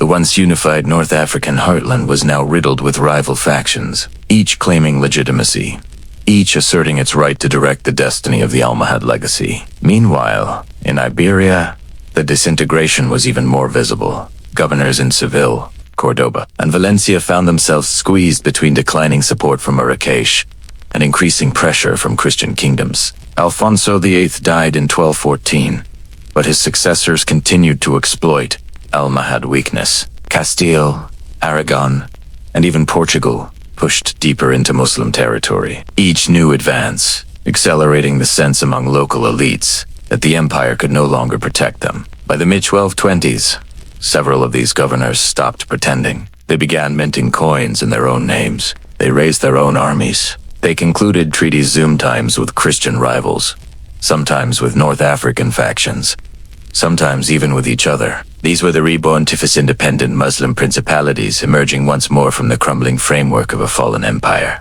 It is telling that many of these taifas didn't declare independence with triumphant language. They did it quietly, often reluctantly, as if acknowledging a truth everyone already knew. Almohad authority was no longer meaningful in Iberia. Each city, each region, was now responsible for its own survival. The psychology of defeat lingered everywhere. Almohad propaganda that once boasted of divine backing now sounded hollow. Poetry from the period, especially from Al-Andalus, is heavy with mourning and frustration, laments for lost unity, bitterness toward distant rulers, and fear of the Christian advance that seemed unstoppable. Yet there is also a quiet defiance, a determination among some Andalusia elites to chart their own course free from North African oversight. One of the most telling indicators of Almohad collapse came in 1227, when another succession crisis erupted. The new Caliph Abedi, Alala, Idris, Olmen, seized power, but was immediately challenged by factions supporting his rivals. Marrakesh itself became a battleground, sometimes changing hands multiple times within a single year. The capital of the once mighty empire could no longer guarantee even its own stability. And across Al-Andalus, the Tifas solidified. Valencia fell under the control of Zajani ibn Mardanish, who maneuvered desperately between Christian alliances and Muslim rivalries. In Murcia, the Banu Had family rose to prominence, asserting independence under a veneer of religious legitimacy. In Seville and Córdoba, local elites contended with internal rivalries that only deepened their vulnerability to Christian pressure. Each of these taifas reflected the same truth. The Almohads were still there in name, but in reality, power had dissolved into localized, pragmatic rule. The Christian kingdoms understood this. They recognized weakness when they saw it, and by the 1220s and 1230s, they accelerated their campaigns. One after another, Muslim strongholds that had stood for centuries began to fall. Ibiza Córdoba itself in 1236. The retreat of the Almohads had become a freefall. Looking back, it is difficult to pinpoint a single moment when the collapse became irreversible. Was it Las Navas? Was it al-Nasr's death? Was it the first governor who decided that Marrakesh was no longer worth obeying? Or was it something more abstract, the loss of confidence? The erosion of belief in a centralized authority that had once commanded fear and loyalty. Empires often die not when they are defeated, but when their people stop believing they can rise again. And after 1212, belief drained from the Almohad world as steadily as water from a cracked cistern. What remained in its place were the taifa, small, fragile, ambitious, and doomed in their own ways, yet also remarkable glimpses into the resilience of Iberian Muslim culture. They were a final flowering before the inevitable storms of the 13th century swept them aside. The Almohad Retreat, then, was not a single event, but a long, unraveling collapse in motion. Slow but unstoppable, marked by rivalry, exhaustion, and the weight of an empire's shattered confidence. When the Almohad Empire faltered, it was inevitable that the Christian kingdoms would seize the opportunity, and none did so more decisively than Castile, under the leadership of Fernando III, later remembered as El Santo. Unlike his predecessors, Fernando combined martial ambition with a clear vision for political consolidation, turning decades of intermittent raids and frontier skirmishes into a coherent strategy of expansion and state building. This was not merely a period of conquest. It was a transformative era in which Castile emerged from a collection of regional holdings into a centralized power capable of shaping Iberia.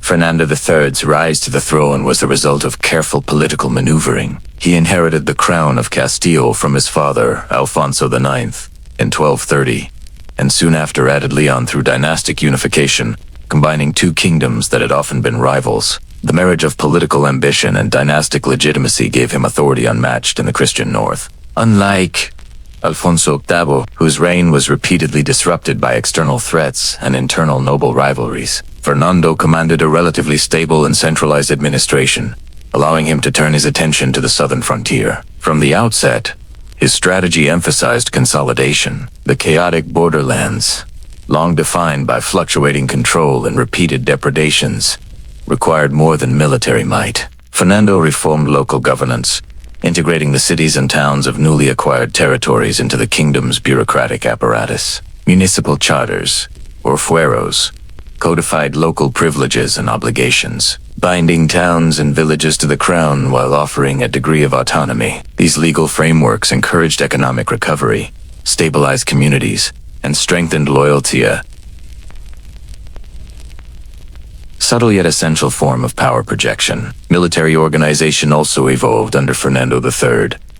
Drawing lessons from the long centuries of Castilian-Almohad conflict, the king embraced innovations in siegecraft, cavalry tactics, and fortification construction. He invested in crossbowmen, trained infantry, and mounted knights capable of coordinated maneuvers rather than relying solely on the traditional heavy cavalry charges. Castilian armies began to resemble professional forces, capable of sustained campaigns, and adept at both pitched battle and the attritional warfare of sieges and raids. Command structures were clarified, and officers were appointed based on loyalty and competence, rather than mere noble birth.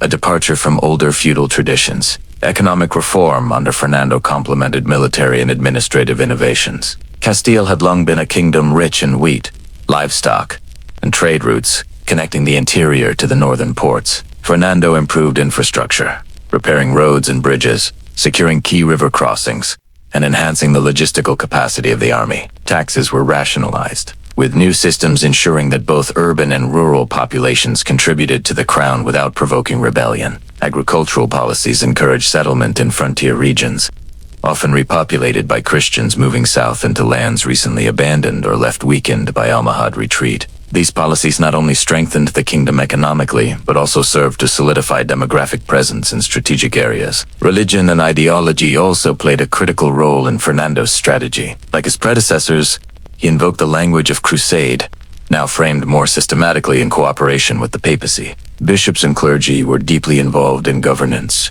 blessing campaigns, and providing spiritual justification for territorial expansion. Monasteries became centers of administration, education, and missionary activity, fostering Christian culture in recently conquered lands. At the same time, Fernando displayed pragmatism in dealing with the remnants of Muslim populations. In Manicasas, he allowed local leaders to remain in office under Christian suzerainty, provided they paid tribute and accepted Castilian oversight. This dual approach, hard power against military opponents, soft power toward civilian populations, proved remarkably effective in consolidating authority. The campaigns themselves were methodical and relentless. Fernando's forces moved through the Guadalquivir Valley, capturing Biza, Ubeda, and Yen, cities whose strategic locations had long been contested. Córdoba fell in 1236, a symbolic and practical triumph.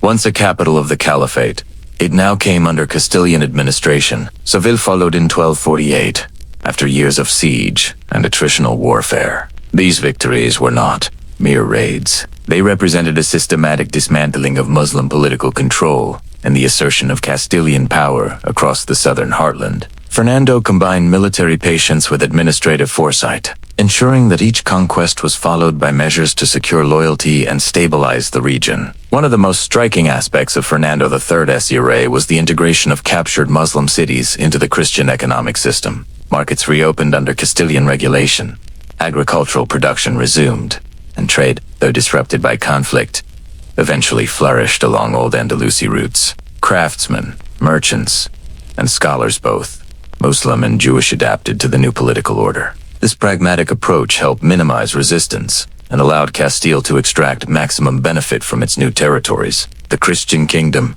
once confined to the north, now encompassed the fertile plains and river valleys that had sustained Al-Andalus for centuries. This period also witnessed cultural and ideological transformation. Christian and Muslim communities coexisted under a complex system of law and custom. While Castilian authority was absolute, the administration often allowed for religious plurality in practice, provided that public order and loyalty to the crown were maintained. Arabic remained in use for local governance and commerce.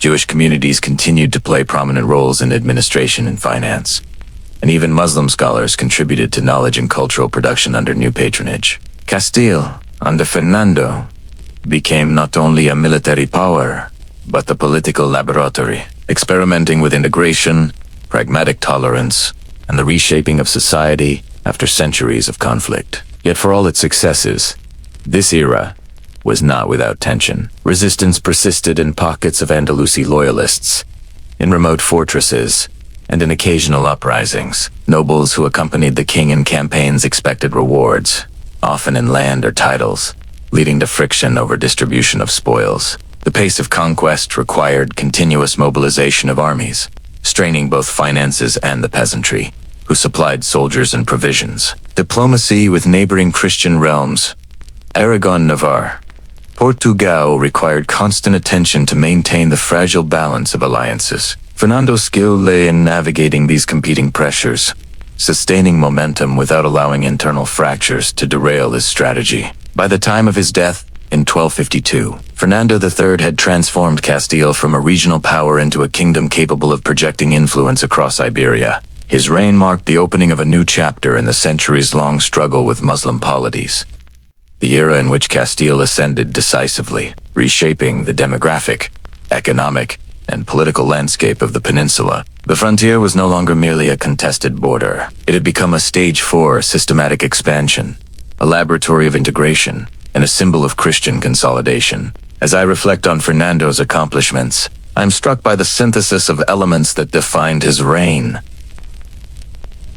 Strategic patience, administrative innovation, military modernization, economic foresight, and a nuanced approach to multi-faith populations. It was this combination that allowed Castile to capitalize on Almohad decline, secure vast territories, and set the stage for the eventual reconquest of the entire Guadalquivir basin and beyond. Fernando III SARA reminds us that victory in medieval Iberia was rarely the result of a single battle. It was the product of decades of planning, diplomacy, innovation, and adaptation. Los Navas de Tolosa may have opened the door, but it was Fernando who walked through it, methodically, decisively, and with a vision that would define the trajectory of the kingdom for generations. The stage was set for the continued expansion of Christian power, the rise of Castile as a dominant Iberian state, and the transformation of a landscape long contested between faiths, empires, and cultures. By the mid-13th century, the momentum of Castilian expansion was relentless. The victories of Fernando III and the collapse of Almohad authority had opened vast swaths of territory, once the heart of Muslim Iberia, to Christian control. The advance into the south was not a single sweeping campaign but a methodical series of sieges, occupations, and strategic maneuvers that reshaped the geography, demography, and culture of the peninsula. Each town captured, each fortress taken, was a thread in a complex tapestry of conquest that would, in the coming decades, redefine what it meant to be a ruler, a citizen, or a survivor in Iberia. The campaign unfolded in stages, each dictated by a mixture of military logic, geographic necessity, and political opportunity.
Rivers were navigated with barges carrying grain and equipment. Mule trains transported siege engines and artillery. Local allies, both Christian and Muslim, provided intelligence and manpower, often in exchange for protection or political favor. The careful orchestration of movement and supply allowed the Castilian forces to maintain momentum, sustaining long campaigns that would have been impossible in earlier centuries. The social impact of this advance was profound. Formerly, Almohad towns experienced demographic shifts, as Muslim populations were reduced through flight, exile, or relocation. Jewish communities, historically serving as merchants, administrators, and scholars, adapted to the new Christian regime, often finding opportunities for influence under the crown's protection. Christian settlers introduced northern agricultural techniques, languages, and legal norms, reshaping the cultural character of towns and villages. In many cases, old urban centers evolved into hybrid spaces where multiple cultures coexisted under the governance of a newly ascendant Castile. Resistance persisted. However, guerrilla bands, isolated garrisons, and local elites, loyal to the Almohads or their tifas, staged raids, disrupted supply lines, and attempted to recapture territory. These episodes, though generally limited in scope, necessitated a continuous military presence and further underscored the importance of both fortified towns and loyal settler populations. Castilian administrators and military commanders had to balance aggressive expansion with consolidation, ensuring that every gain could be defended before pushing further south.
The frontier, once a zone of constant uncertainty and deadly raids, had become a stable, productive, and strategically defensible region.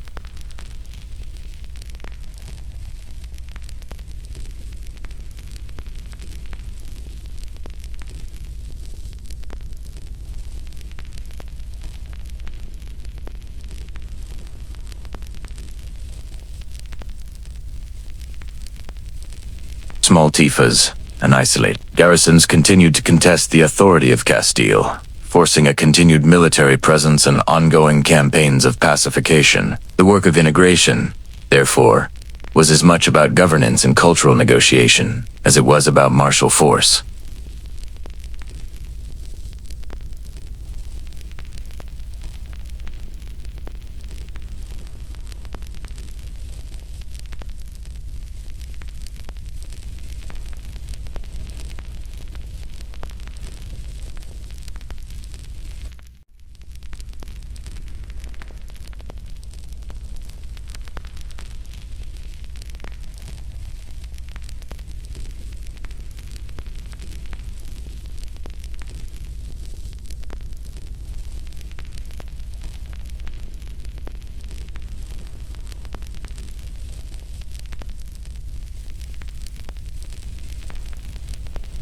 In retrospect, the advance into the south was not merely a military achievement. It was a carefully orchestrated, multi-layered transformation that combined conquest, settlement, administration, religion, and culture. Castile emerged from decades of frontier struggle as a cohesive, powerful, and adaptable kingdom, capable of shaping the destiny of Iberia for generations to come. The stage was set for the final consolidation of southern territories and the eventual integration of the remaining Muslim principalities into a Castilian-dominated Iberian order.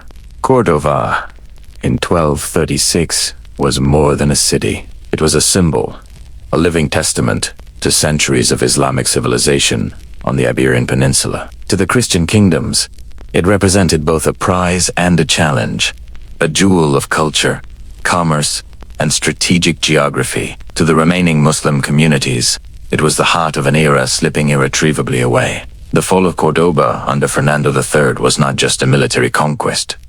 It was an event that reverberated through faiths, societies, and generations, signaling the profound transformation of southern Iberia. The approach to Córdoba had been deliberate, painstaking, and methodical.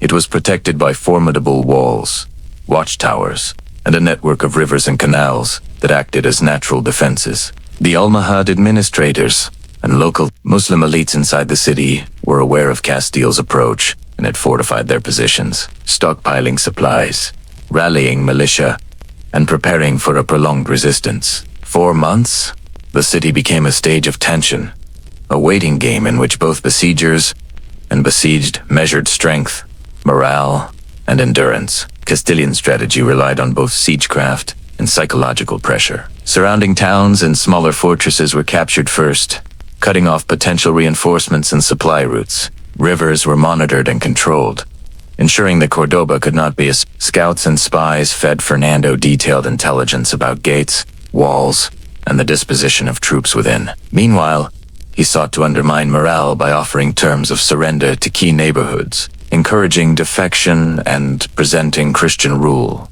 not merely as conquest, but as a path to security and stability. The subtle diplomacy, combined with disciplined encampments and persistent pressure, created an environment in which resistance would gradually become unsustainable. Inside Córdoba, the atmosphere was tense and fraught with uncertainty. Chroniclers note that Muslim families debated whether to flee or remain, whether to resist at all costs or negotiate. Merchants worried about the continuity of trade, artisans about their livelihoods, and scholars about the survival of their libraries, schools, and religious institutions. The city's social fabric, complex, layered, and centuries old, was suddenly exposed to the forces of history. Its fate dependent not solely on walls and arms, but on the decisions of rulers and communities alike. When the assault finally commenced, it was a mix of precision, perseverance, and attrition. Castilian forces focused on key gates and weakened sections of the wall, using siege engines, battering rams, and mining techniques learned from decades of frontier warfare. The fighting was relentless, and while the defenders displayed remarkable resilience, they were increasingly isolated, their capacity to resist undermined by starvation, lack of reinforcements, and internal pressure. Neighborhoods within the city began to negotiate with Christian commanders, seeking protection in exchange for surrender. The siege, long and psychologically taxing, revealed the human dimension of conquest. Families negotiating for safety, soldiers weary from continuous defense, elites trying to preserve status amidst collapse. The moment of surrender was both dramatic and consequential. Fernando III, aware of Córdoba's symbolic weight, entered the city not merely as a conqueror but as a sovereign intent on shaping its future. Negotiations allowed certain Muslim elites to retain positions under Christian oversight, provided they pledged loyalty and paid tribute. Artisans and merchants were often absorbed into the Castilian administration or allowed to continue their crafts, ensuring that economic continuity supported the city's governance.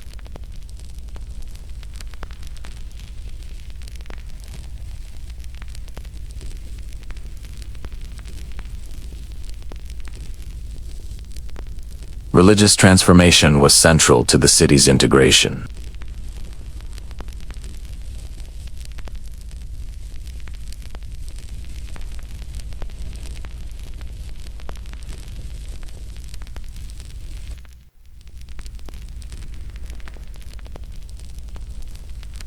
clergy not only administered spiritual life, but also participated in governance, ensuring that Castilian legal, cultural, and ideological norms took root in the city. The intertwining of faith and authority was a hallmark of Fernando's broader strategy, making the conquest of Córdoba as much a moral and spiritual victory as a territorial one. Yet the transformation was not uniform or immediate. Muslim communities continued to practice their faith privately, maintain language and customs, and contribute economically. Jewish communities, historically significant in Córdoba's administration and scholarship, adapted to the new order, often gaining protection from the crown while navigating the uncertainties of shifting power. The city became a microcosm of Iberian complexity. Christian rulers asserting authority, Muslim and Jewish communities negotiating survival, and a population slowly acclimating to new governance and identity. Economically, Córdoba retained its significance. The city's artisans, merchants, and agricultural hinterlands provided wealth to the crown, supporting further campaigns and consolidating Castile's southern holdings. The integration of Córdoba into Castilian trade networks linked the north and south more tightly than ever before, facilitating the movement of goods, ideas, and people. Agricultural innovations introduced by settlers complemented traditional Andalusi techniques, increasing productivity and ensuring the city's continued prosperity. Strategically, Córdoba served as a launch point for subsequent campaigns deeper into the Guadalquivir Valley and toward Seville. Its capture demonstrated the efficacy of systematic political negotiation and integration strategies, setting a model for the conquest of other urban centers. The fall of Córdoba sent a clear message to remaining Muslim polities. The era of Almohad dominance was over, and Castile's power was ascendant. It also reinforced Fernando III's reputation as both a martial and administrative genius, capable of harmonizing the forces of war, governance, and culture in pursuit of a transformative vision. Symbolically, Córdoba represented the passage of one epoch to another. For Muslims, it was a city of memory, scholarship, and cultural brilliance, now under Christian rule. For Christians, it was a tangible sign of divine favor and historical destiny fulfilled. The narratives from both sides highlight not only military achievement but also psychological resonance, the sense that centuries of tension, struggle, and negotiation had reached a climax. Córdoba's fall crystallized the trajectory of the Reconquista. Systematic expansion, demographic reshaping, and the integration of cultural and religious plurality under a unified Castilian authority. The capture of Córdoba also illuminated the human dimension of conquest. Chroniclers described the fear, hope, resilience, and adaptation of individuals. Muslim families negotiating surrender, Jewish merchants recalibrating their roles, Christian settlers claiming new lands, and soldiers witnessing the tangible fruits of years of campaigning. These microhistories remind us that while political and military narratives dominate the record, the lived experiences of ordinary people give texture and depth to the transformation of Iberia. By the end of 1236, Córdoba had become both prize and model. It demonstrated the effectiveness of Fernando III's integrated strategy, combining military precision, political negotiation, economic planning, and cultural adaptation. It served as a base for future operations, a symbol of Christian ascendancy, and a stage upon which the ongoing negotiation of identities Christian, Muslim, and Jewish would unfold over the decades to come. The fall of Córdoba marked a watershed moment. The transformation of the heart of Al-Andalus into a key pillar of a rising Castilian empire.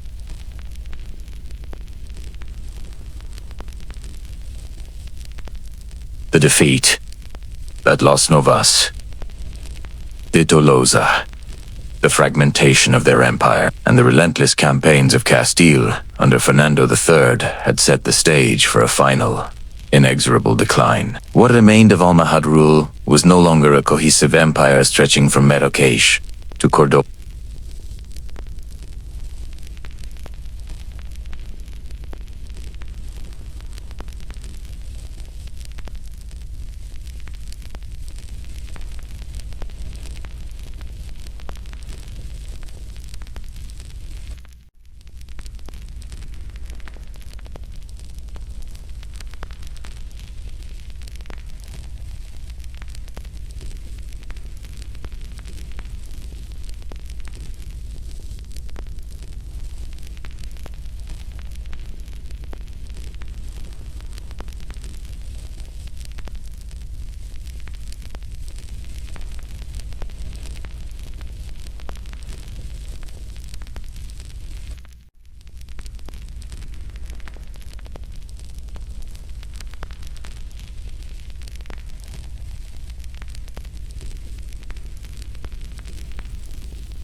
Small detachments held out in fortified towns along the Guadalquivir and in the Sierra Morena, but supply lines from North Africa were unreliable at best. The central authority in Maracay had been diminished by internal strife and succession disputes, leaving Iberian commanders without reinforcements or coherent strategy. Local revolts, previously quelled by the swift intervention of Almohad forces, now went unchecked, further destabilizing the remaining Muslim enclave. The psychological weight of defeat was profound. Chroniclers of the period described the despair of commanders who once ruled vast territories, now reduced to negotiating for food and safe passage. Families who had lived under Almohad authority for generations were forced to reconcile with the reality of a Christian kingdom expanding steadily into lands that had been Muslim for centuries. Religious leaders, too, faced the challenge of maintaining spiritual and social cohesion in the absence of overarching authority. Mosques became local centers of worship rather than seats of regional power, and scholars and judges adjusted to the legal frameworks imposed by the Christian rulers. Even as Iberian Almohads struggled, the empire in North Africa faced its own collapse. Internal factionalism, succession crisis, and economic strain weakened Marrakech and the surrounding territories. Governors and local leaders, seeing the futility of coordinated action across the strait, increasingly acted autonomously, consolidating their own power and abandoning the idea of projecting authority into Iberia. Attempts to send reinforcements or funds to support the remaining Iberian garrisons largely failed, leaving the Christian kingdoms to mop up the last pockets of resistance without significant interference. By the 1240s and 1250s, the process of conquest was nearly complete. Cities such as Murcia and Valencia fell through a combination of siege and negotiation, while smaller fortresses capitulated one by one. The systematic Christian advance transformed the political map. Castile and Leon now dominated central and southern Iberia. Aragon expanded into the eastern Mediterranean-influenced regions, and the Muslim taifas that remained were reduced to enclaves, dependent on diplomacy, tribute, and occasional alliances for survival. The once mighty Almohad authority had been reduced to memory and myth within the Iberian Peninsula. For the Muslims who remained, adjustment to the new Christian order was a delicate balancing act. Many adopted a pragmatic approach, negotiating protection under Castilian authority while maintaining religious and cultural practices within their communities. Muslim scholars continued to teach, artisans continued to work, and merchants continued to trade, now under the supervision of Christian magistrates. Legal systems were adapted. Muslim courts administered personal and religious law, while Christian authorities controlled political, fiscal, and military matters. These arrangements, while limiting, allowed for a measure of continuity, preserving aspects of the rich cultural and intellectual life that had flourished under Almohad rule. The final remnants of Almohad authority in Iberia were mostly symbolic. Former governors, military leaders, and scholars carried the memory of their empire, transmitting stories of past victories, moral lessons, and warnings about the dangers of internal division. These narratives, preserved in chronicles, poetry, and oral tradition, shaped the collective consciousness of Iberian Muslims, and in some cases influenced Christian perspectives as well. The image of the Almohads as disciplined, devout, and capable rulers persisted even as their physical power faded, contributing to the cultural memory of a civilization that had dominated Iberia for over a century. By the 1260s, the transformation was complete. Christian kingdoms had secured the vast majority of former Almohad territories, repopulating cities, fortifying towns, and integrating economies into northern trade networks. The frontier, once a zone of fluid, contested control, had stabilized under Castilian and Aragonese administration. For the Muslims who remained, adaptation was not optional. Survival required negotiation, skill, and resilience. Communities adjusted, often quietly, maintaining faith, language, and tradition, while acknowledging the new political reality. In retrospect, the end of Almohad rule in Iberia illustrates the intertwined processes of military conquest, political disintegration, and cultural adaptation. It was not merely the fall of a dynasty, but the gradual eclipse of an imperial system that had maintained authority through ideology, centralized administration, and military prowess. Its collapse reshaped Iberia's political landscape, accelerated the Christian and set the stage for centuries of cultural interplay in the newly expanded territories of Castile, Leon, and Aragon. The survivors of Almohad authority, both elites and common people, carried forward the legacy of Al-Andalus in subtle ways. Knowledge, art, architecture, and commerce endured even under Christian rule, influencing the social, economic, and intellectual life of Iberia. The final strongholds may have fallen, but the imprint of Almohad governance, culture, and religion continued to shape the peninsula, demonstrating that conquest can erase political authority while leaving cultural and human legacies intact. In this way, the end of Almohad rule was not a clean break, but a layered, complex transformation. Political power extinguished, yet social, economic, and cultural threads persisted, woven into the fabric of a new Christian Iberia. It was a conclusion that reflected centuries of struggle, negotiation, adaptation, and resilience, closing the chapter on one of the most dynamic and consequential periods in the history of the peninsula.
Trade and economic patterns also bore the imprint of the war. The conquest of former Almohad territories opened new agricultural lands, trade routes, and urban markets to Christian control. Yet the systems that sustained these economies, irrigation, crop rotation, artisanal guilds, and long-distance commerce were largely inherited from the Almohads and the Tifas before them.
tales of soldiers, settlers, peasants, and refugees' stories of suffering, resilience, and courage shaped the collective memory of both Christian and Muslim communities. These narratives were transmitted through chronicles, poetry, and oral tradition, creating a shared historical consciousness that transcended the immediate outcomes of battles.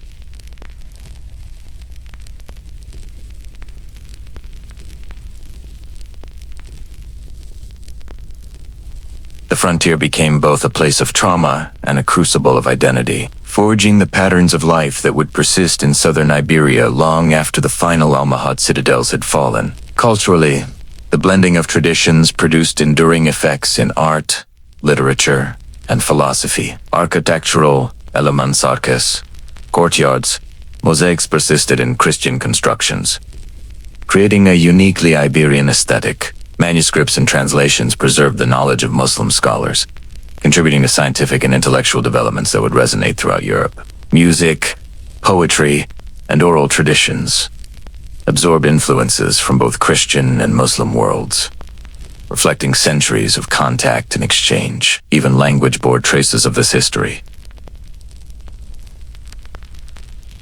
Arabic words entered Castilian vocabulary, place names retained Muslim heritage, and literary forms reflected hybridized sensibilities. Strategically, the lessons of the 156-year struggle informed the conduct of war, governance, and diplomacy in the centuries that followed.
In the end, the struggle was as much about the endurance of human culture and identity as it was about the rise and fall of empires. The 156-year conflict between Castile and the Almohads stands as a testament to the power of ambition, the complexity of conquest, and the capacity for cultural resilience. Its lessons of tolerance, pragmatism, and strategic vision continue to resonate, offering insight into the formation of Spanish identity, the dynamics of multi-faith societies, and the intricate interplay between war, culture, and human experience. The echoes of this era are still visible today, not only in stone and mortar, in texts and art, but in the very memory of a land shaped by centuries of struggle, adaptation, and transformation.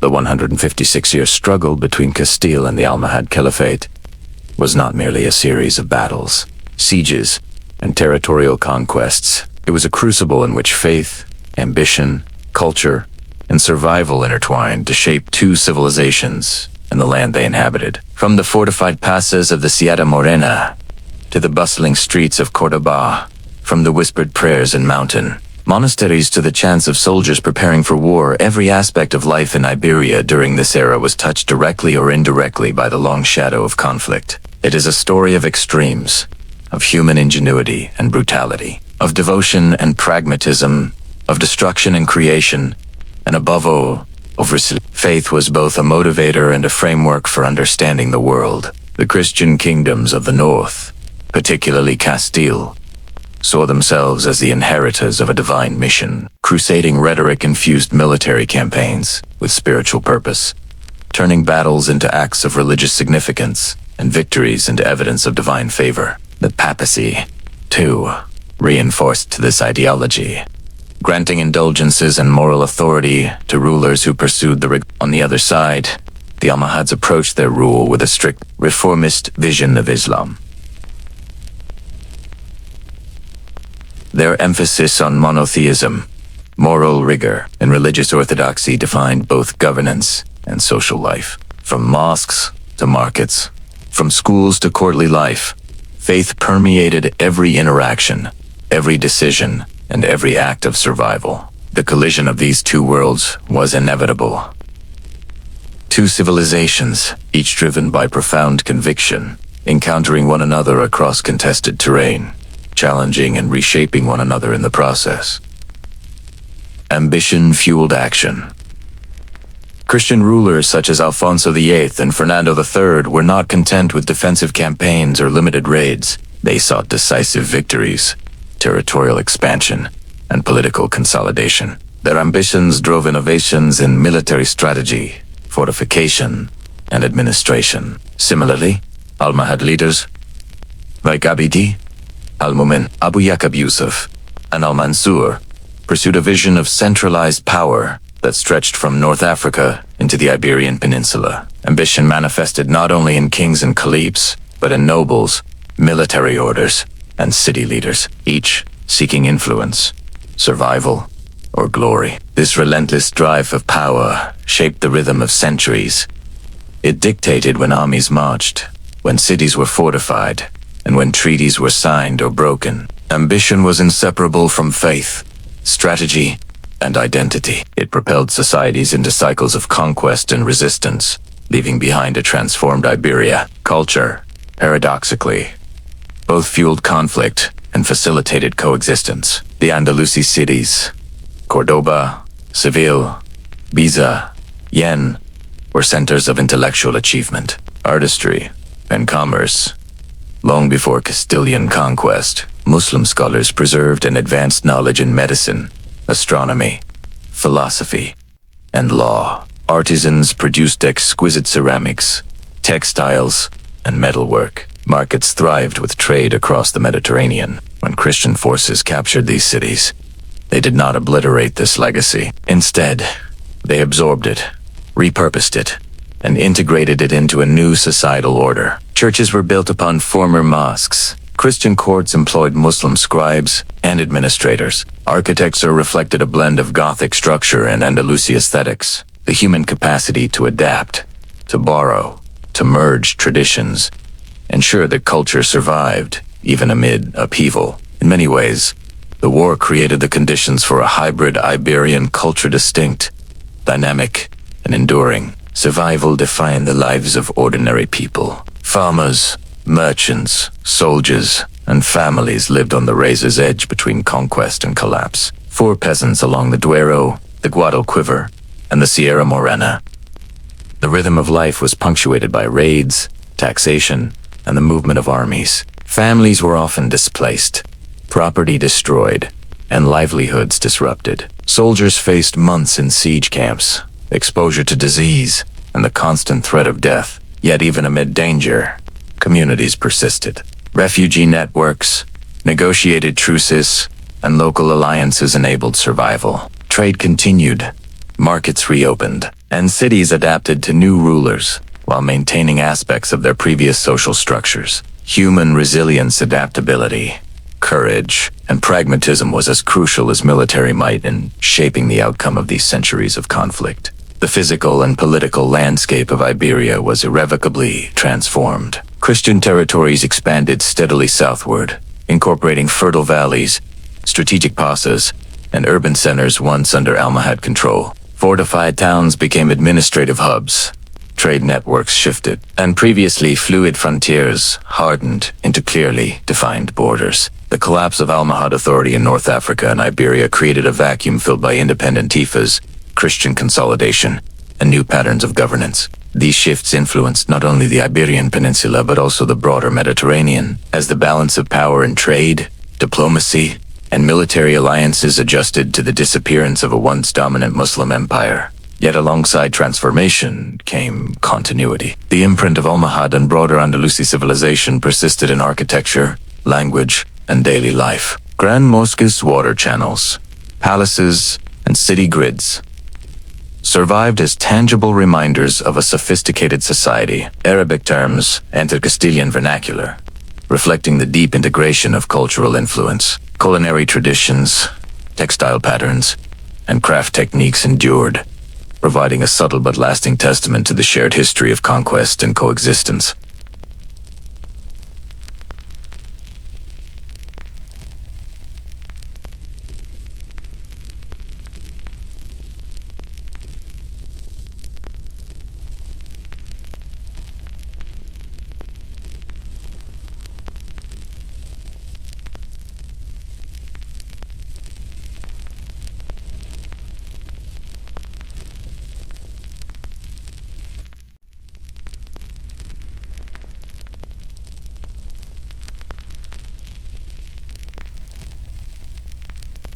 Chroniclers of the period, whether Christian or Muslim, often emphasize the heroism and suffering of individuals, reminding us that history is not only the story of rulers and armies but of the countless ordinary people who endured the consequences of imperial ambition and ideological conflict. At the same time, these hardships reveal the depth of human resilience. Communities rebuilt after raids, families adapted to new rulers, and towns re-established trade and markets. Negotiation, adaptation, and pragmatic tolerance allowed diverse populations to coexist, albeit uneasily, under new political structures. Scholars preserved knowledge, artisans continued their craft, and new generations grew up in hybrid societies that combined elements of Christian, Muslim, and Jewish traditions. The story of Iberia during this era is as much about survival, ingenuity, and adaptation as it is about conquest and defeat. The legacy of these centuries extends beyond memory and monuments.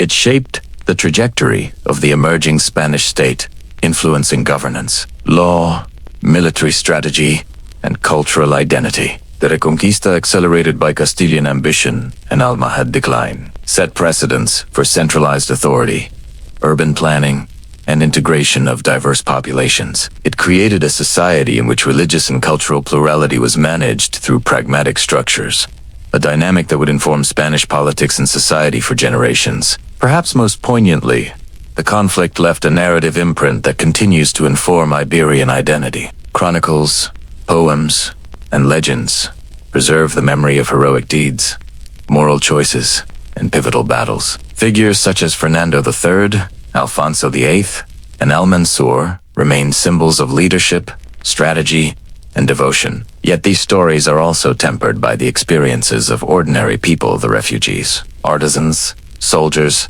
and scholars whose lives were disrupted yet whose resilience ensured continuity. The interplay of myth, memory, and lived experience gives the era its enduring emotional and cultural resonance. In the end, the 156-year struggle between Castile and the Almohads was both destructive and generative. It destroyed political structures, displaced populations, and imposed immense suffering. Yet it also catalyzed cultural exchange, urban development, and the formation of a new Iberian identity. The war was a crucible in which faith, ambition, culture, and survival were tested, producing outcomes that were never inevitable but profoundly influential. The land, its people, and its institutions were reshaped, creating a legacy that is still visible in architecture, urban planning, language, and cultural memory. As we look across the remnants of fortified towns, ancient mosques, repurposed palaces, and layered city streets, we see the enduring imprint of this era. We see a society forged by conflict, tempered by pragmatism, and enriched by the interaction of civilizations. The echoes of the Almohads remain in stone and water, in craft and knowledge, in the rhythms of life that adapted but never disappeared. The Christian kingdom's achievements are inseparable from the heritage they absorbed, illustrating that conquest, culture, and human resilience are bound together in complex and lasting ways. The 156 years of struggle remind us that history is never one-dimensional. Battles are fought, territories change hands, and empires rise and fall. But the human stories, the courage, adaptation, and perseverance of these are the threads that connect us to the past, that allow us to understand the stakes of faith, the burdens of ambition, and the enduring capacity of humans to survive, adapt, and shape the world around them. Ultimately, the long struggle between Castile and the Almohads is a story of transformation. It is a story of cities and landscapes reshaped, of political and military innovation, of faith and ideology in motion, and of human resilience under extraordinary pressure. It is a reminder that even amid war, culture endures, identity evolves, and civilization continues. And it is a testament to the fact that the echoes of these centuries, the architecture, the language, the legends, and the enduring social structures still define the contours of the Iberian Peninsula today. In reflecting on this era, we are confronted with the duality of human endeavor, the capacity for destruction and the capacity for creation, the consequences of ambition and the persistence of adaptation. The 156-year struggle was a prolonged crucible, shaping not only the fortunes of Castile and the Almohads, but the very character of Iberia itself. It teaches us that while empires rise and fall, human resilience, cultural exchange, and the complex negotiation of identity endure across the centuries. It was a period of immense human cost, yes, but also of extraordinary human accomplishment, a chapter in history whose echoes continue to shape the land, its people, and its memory to this day.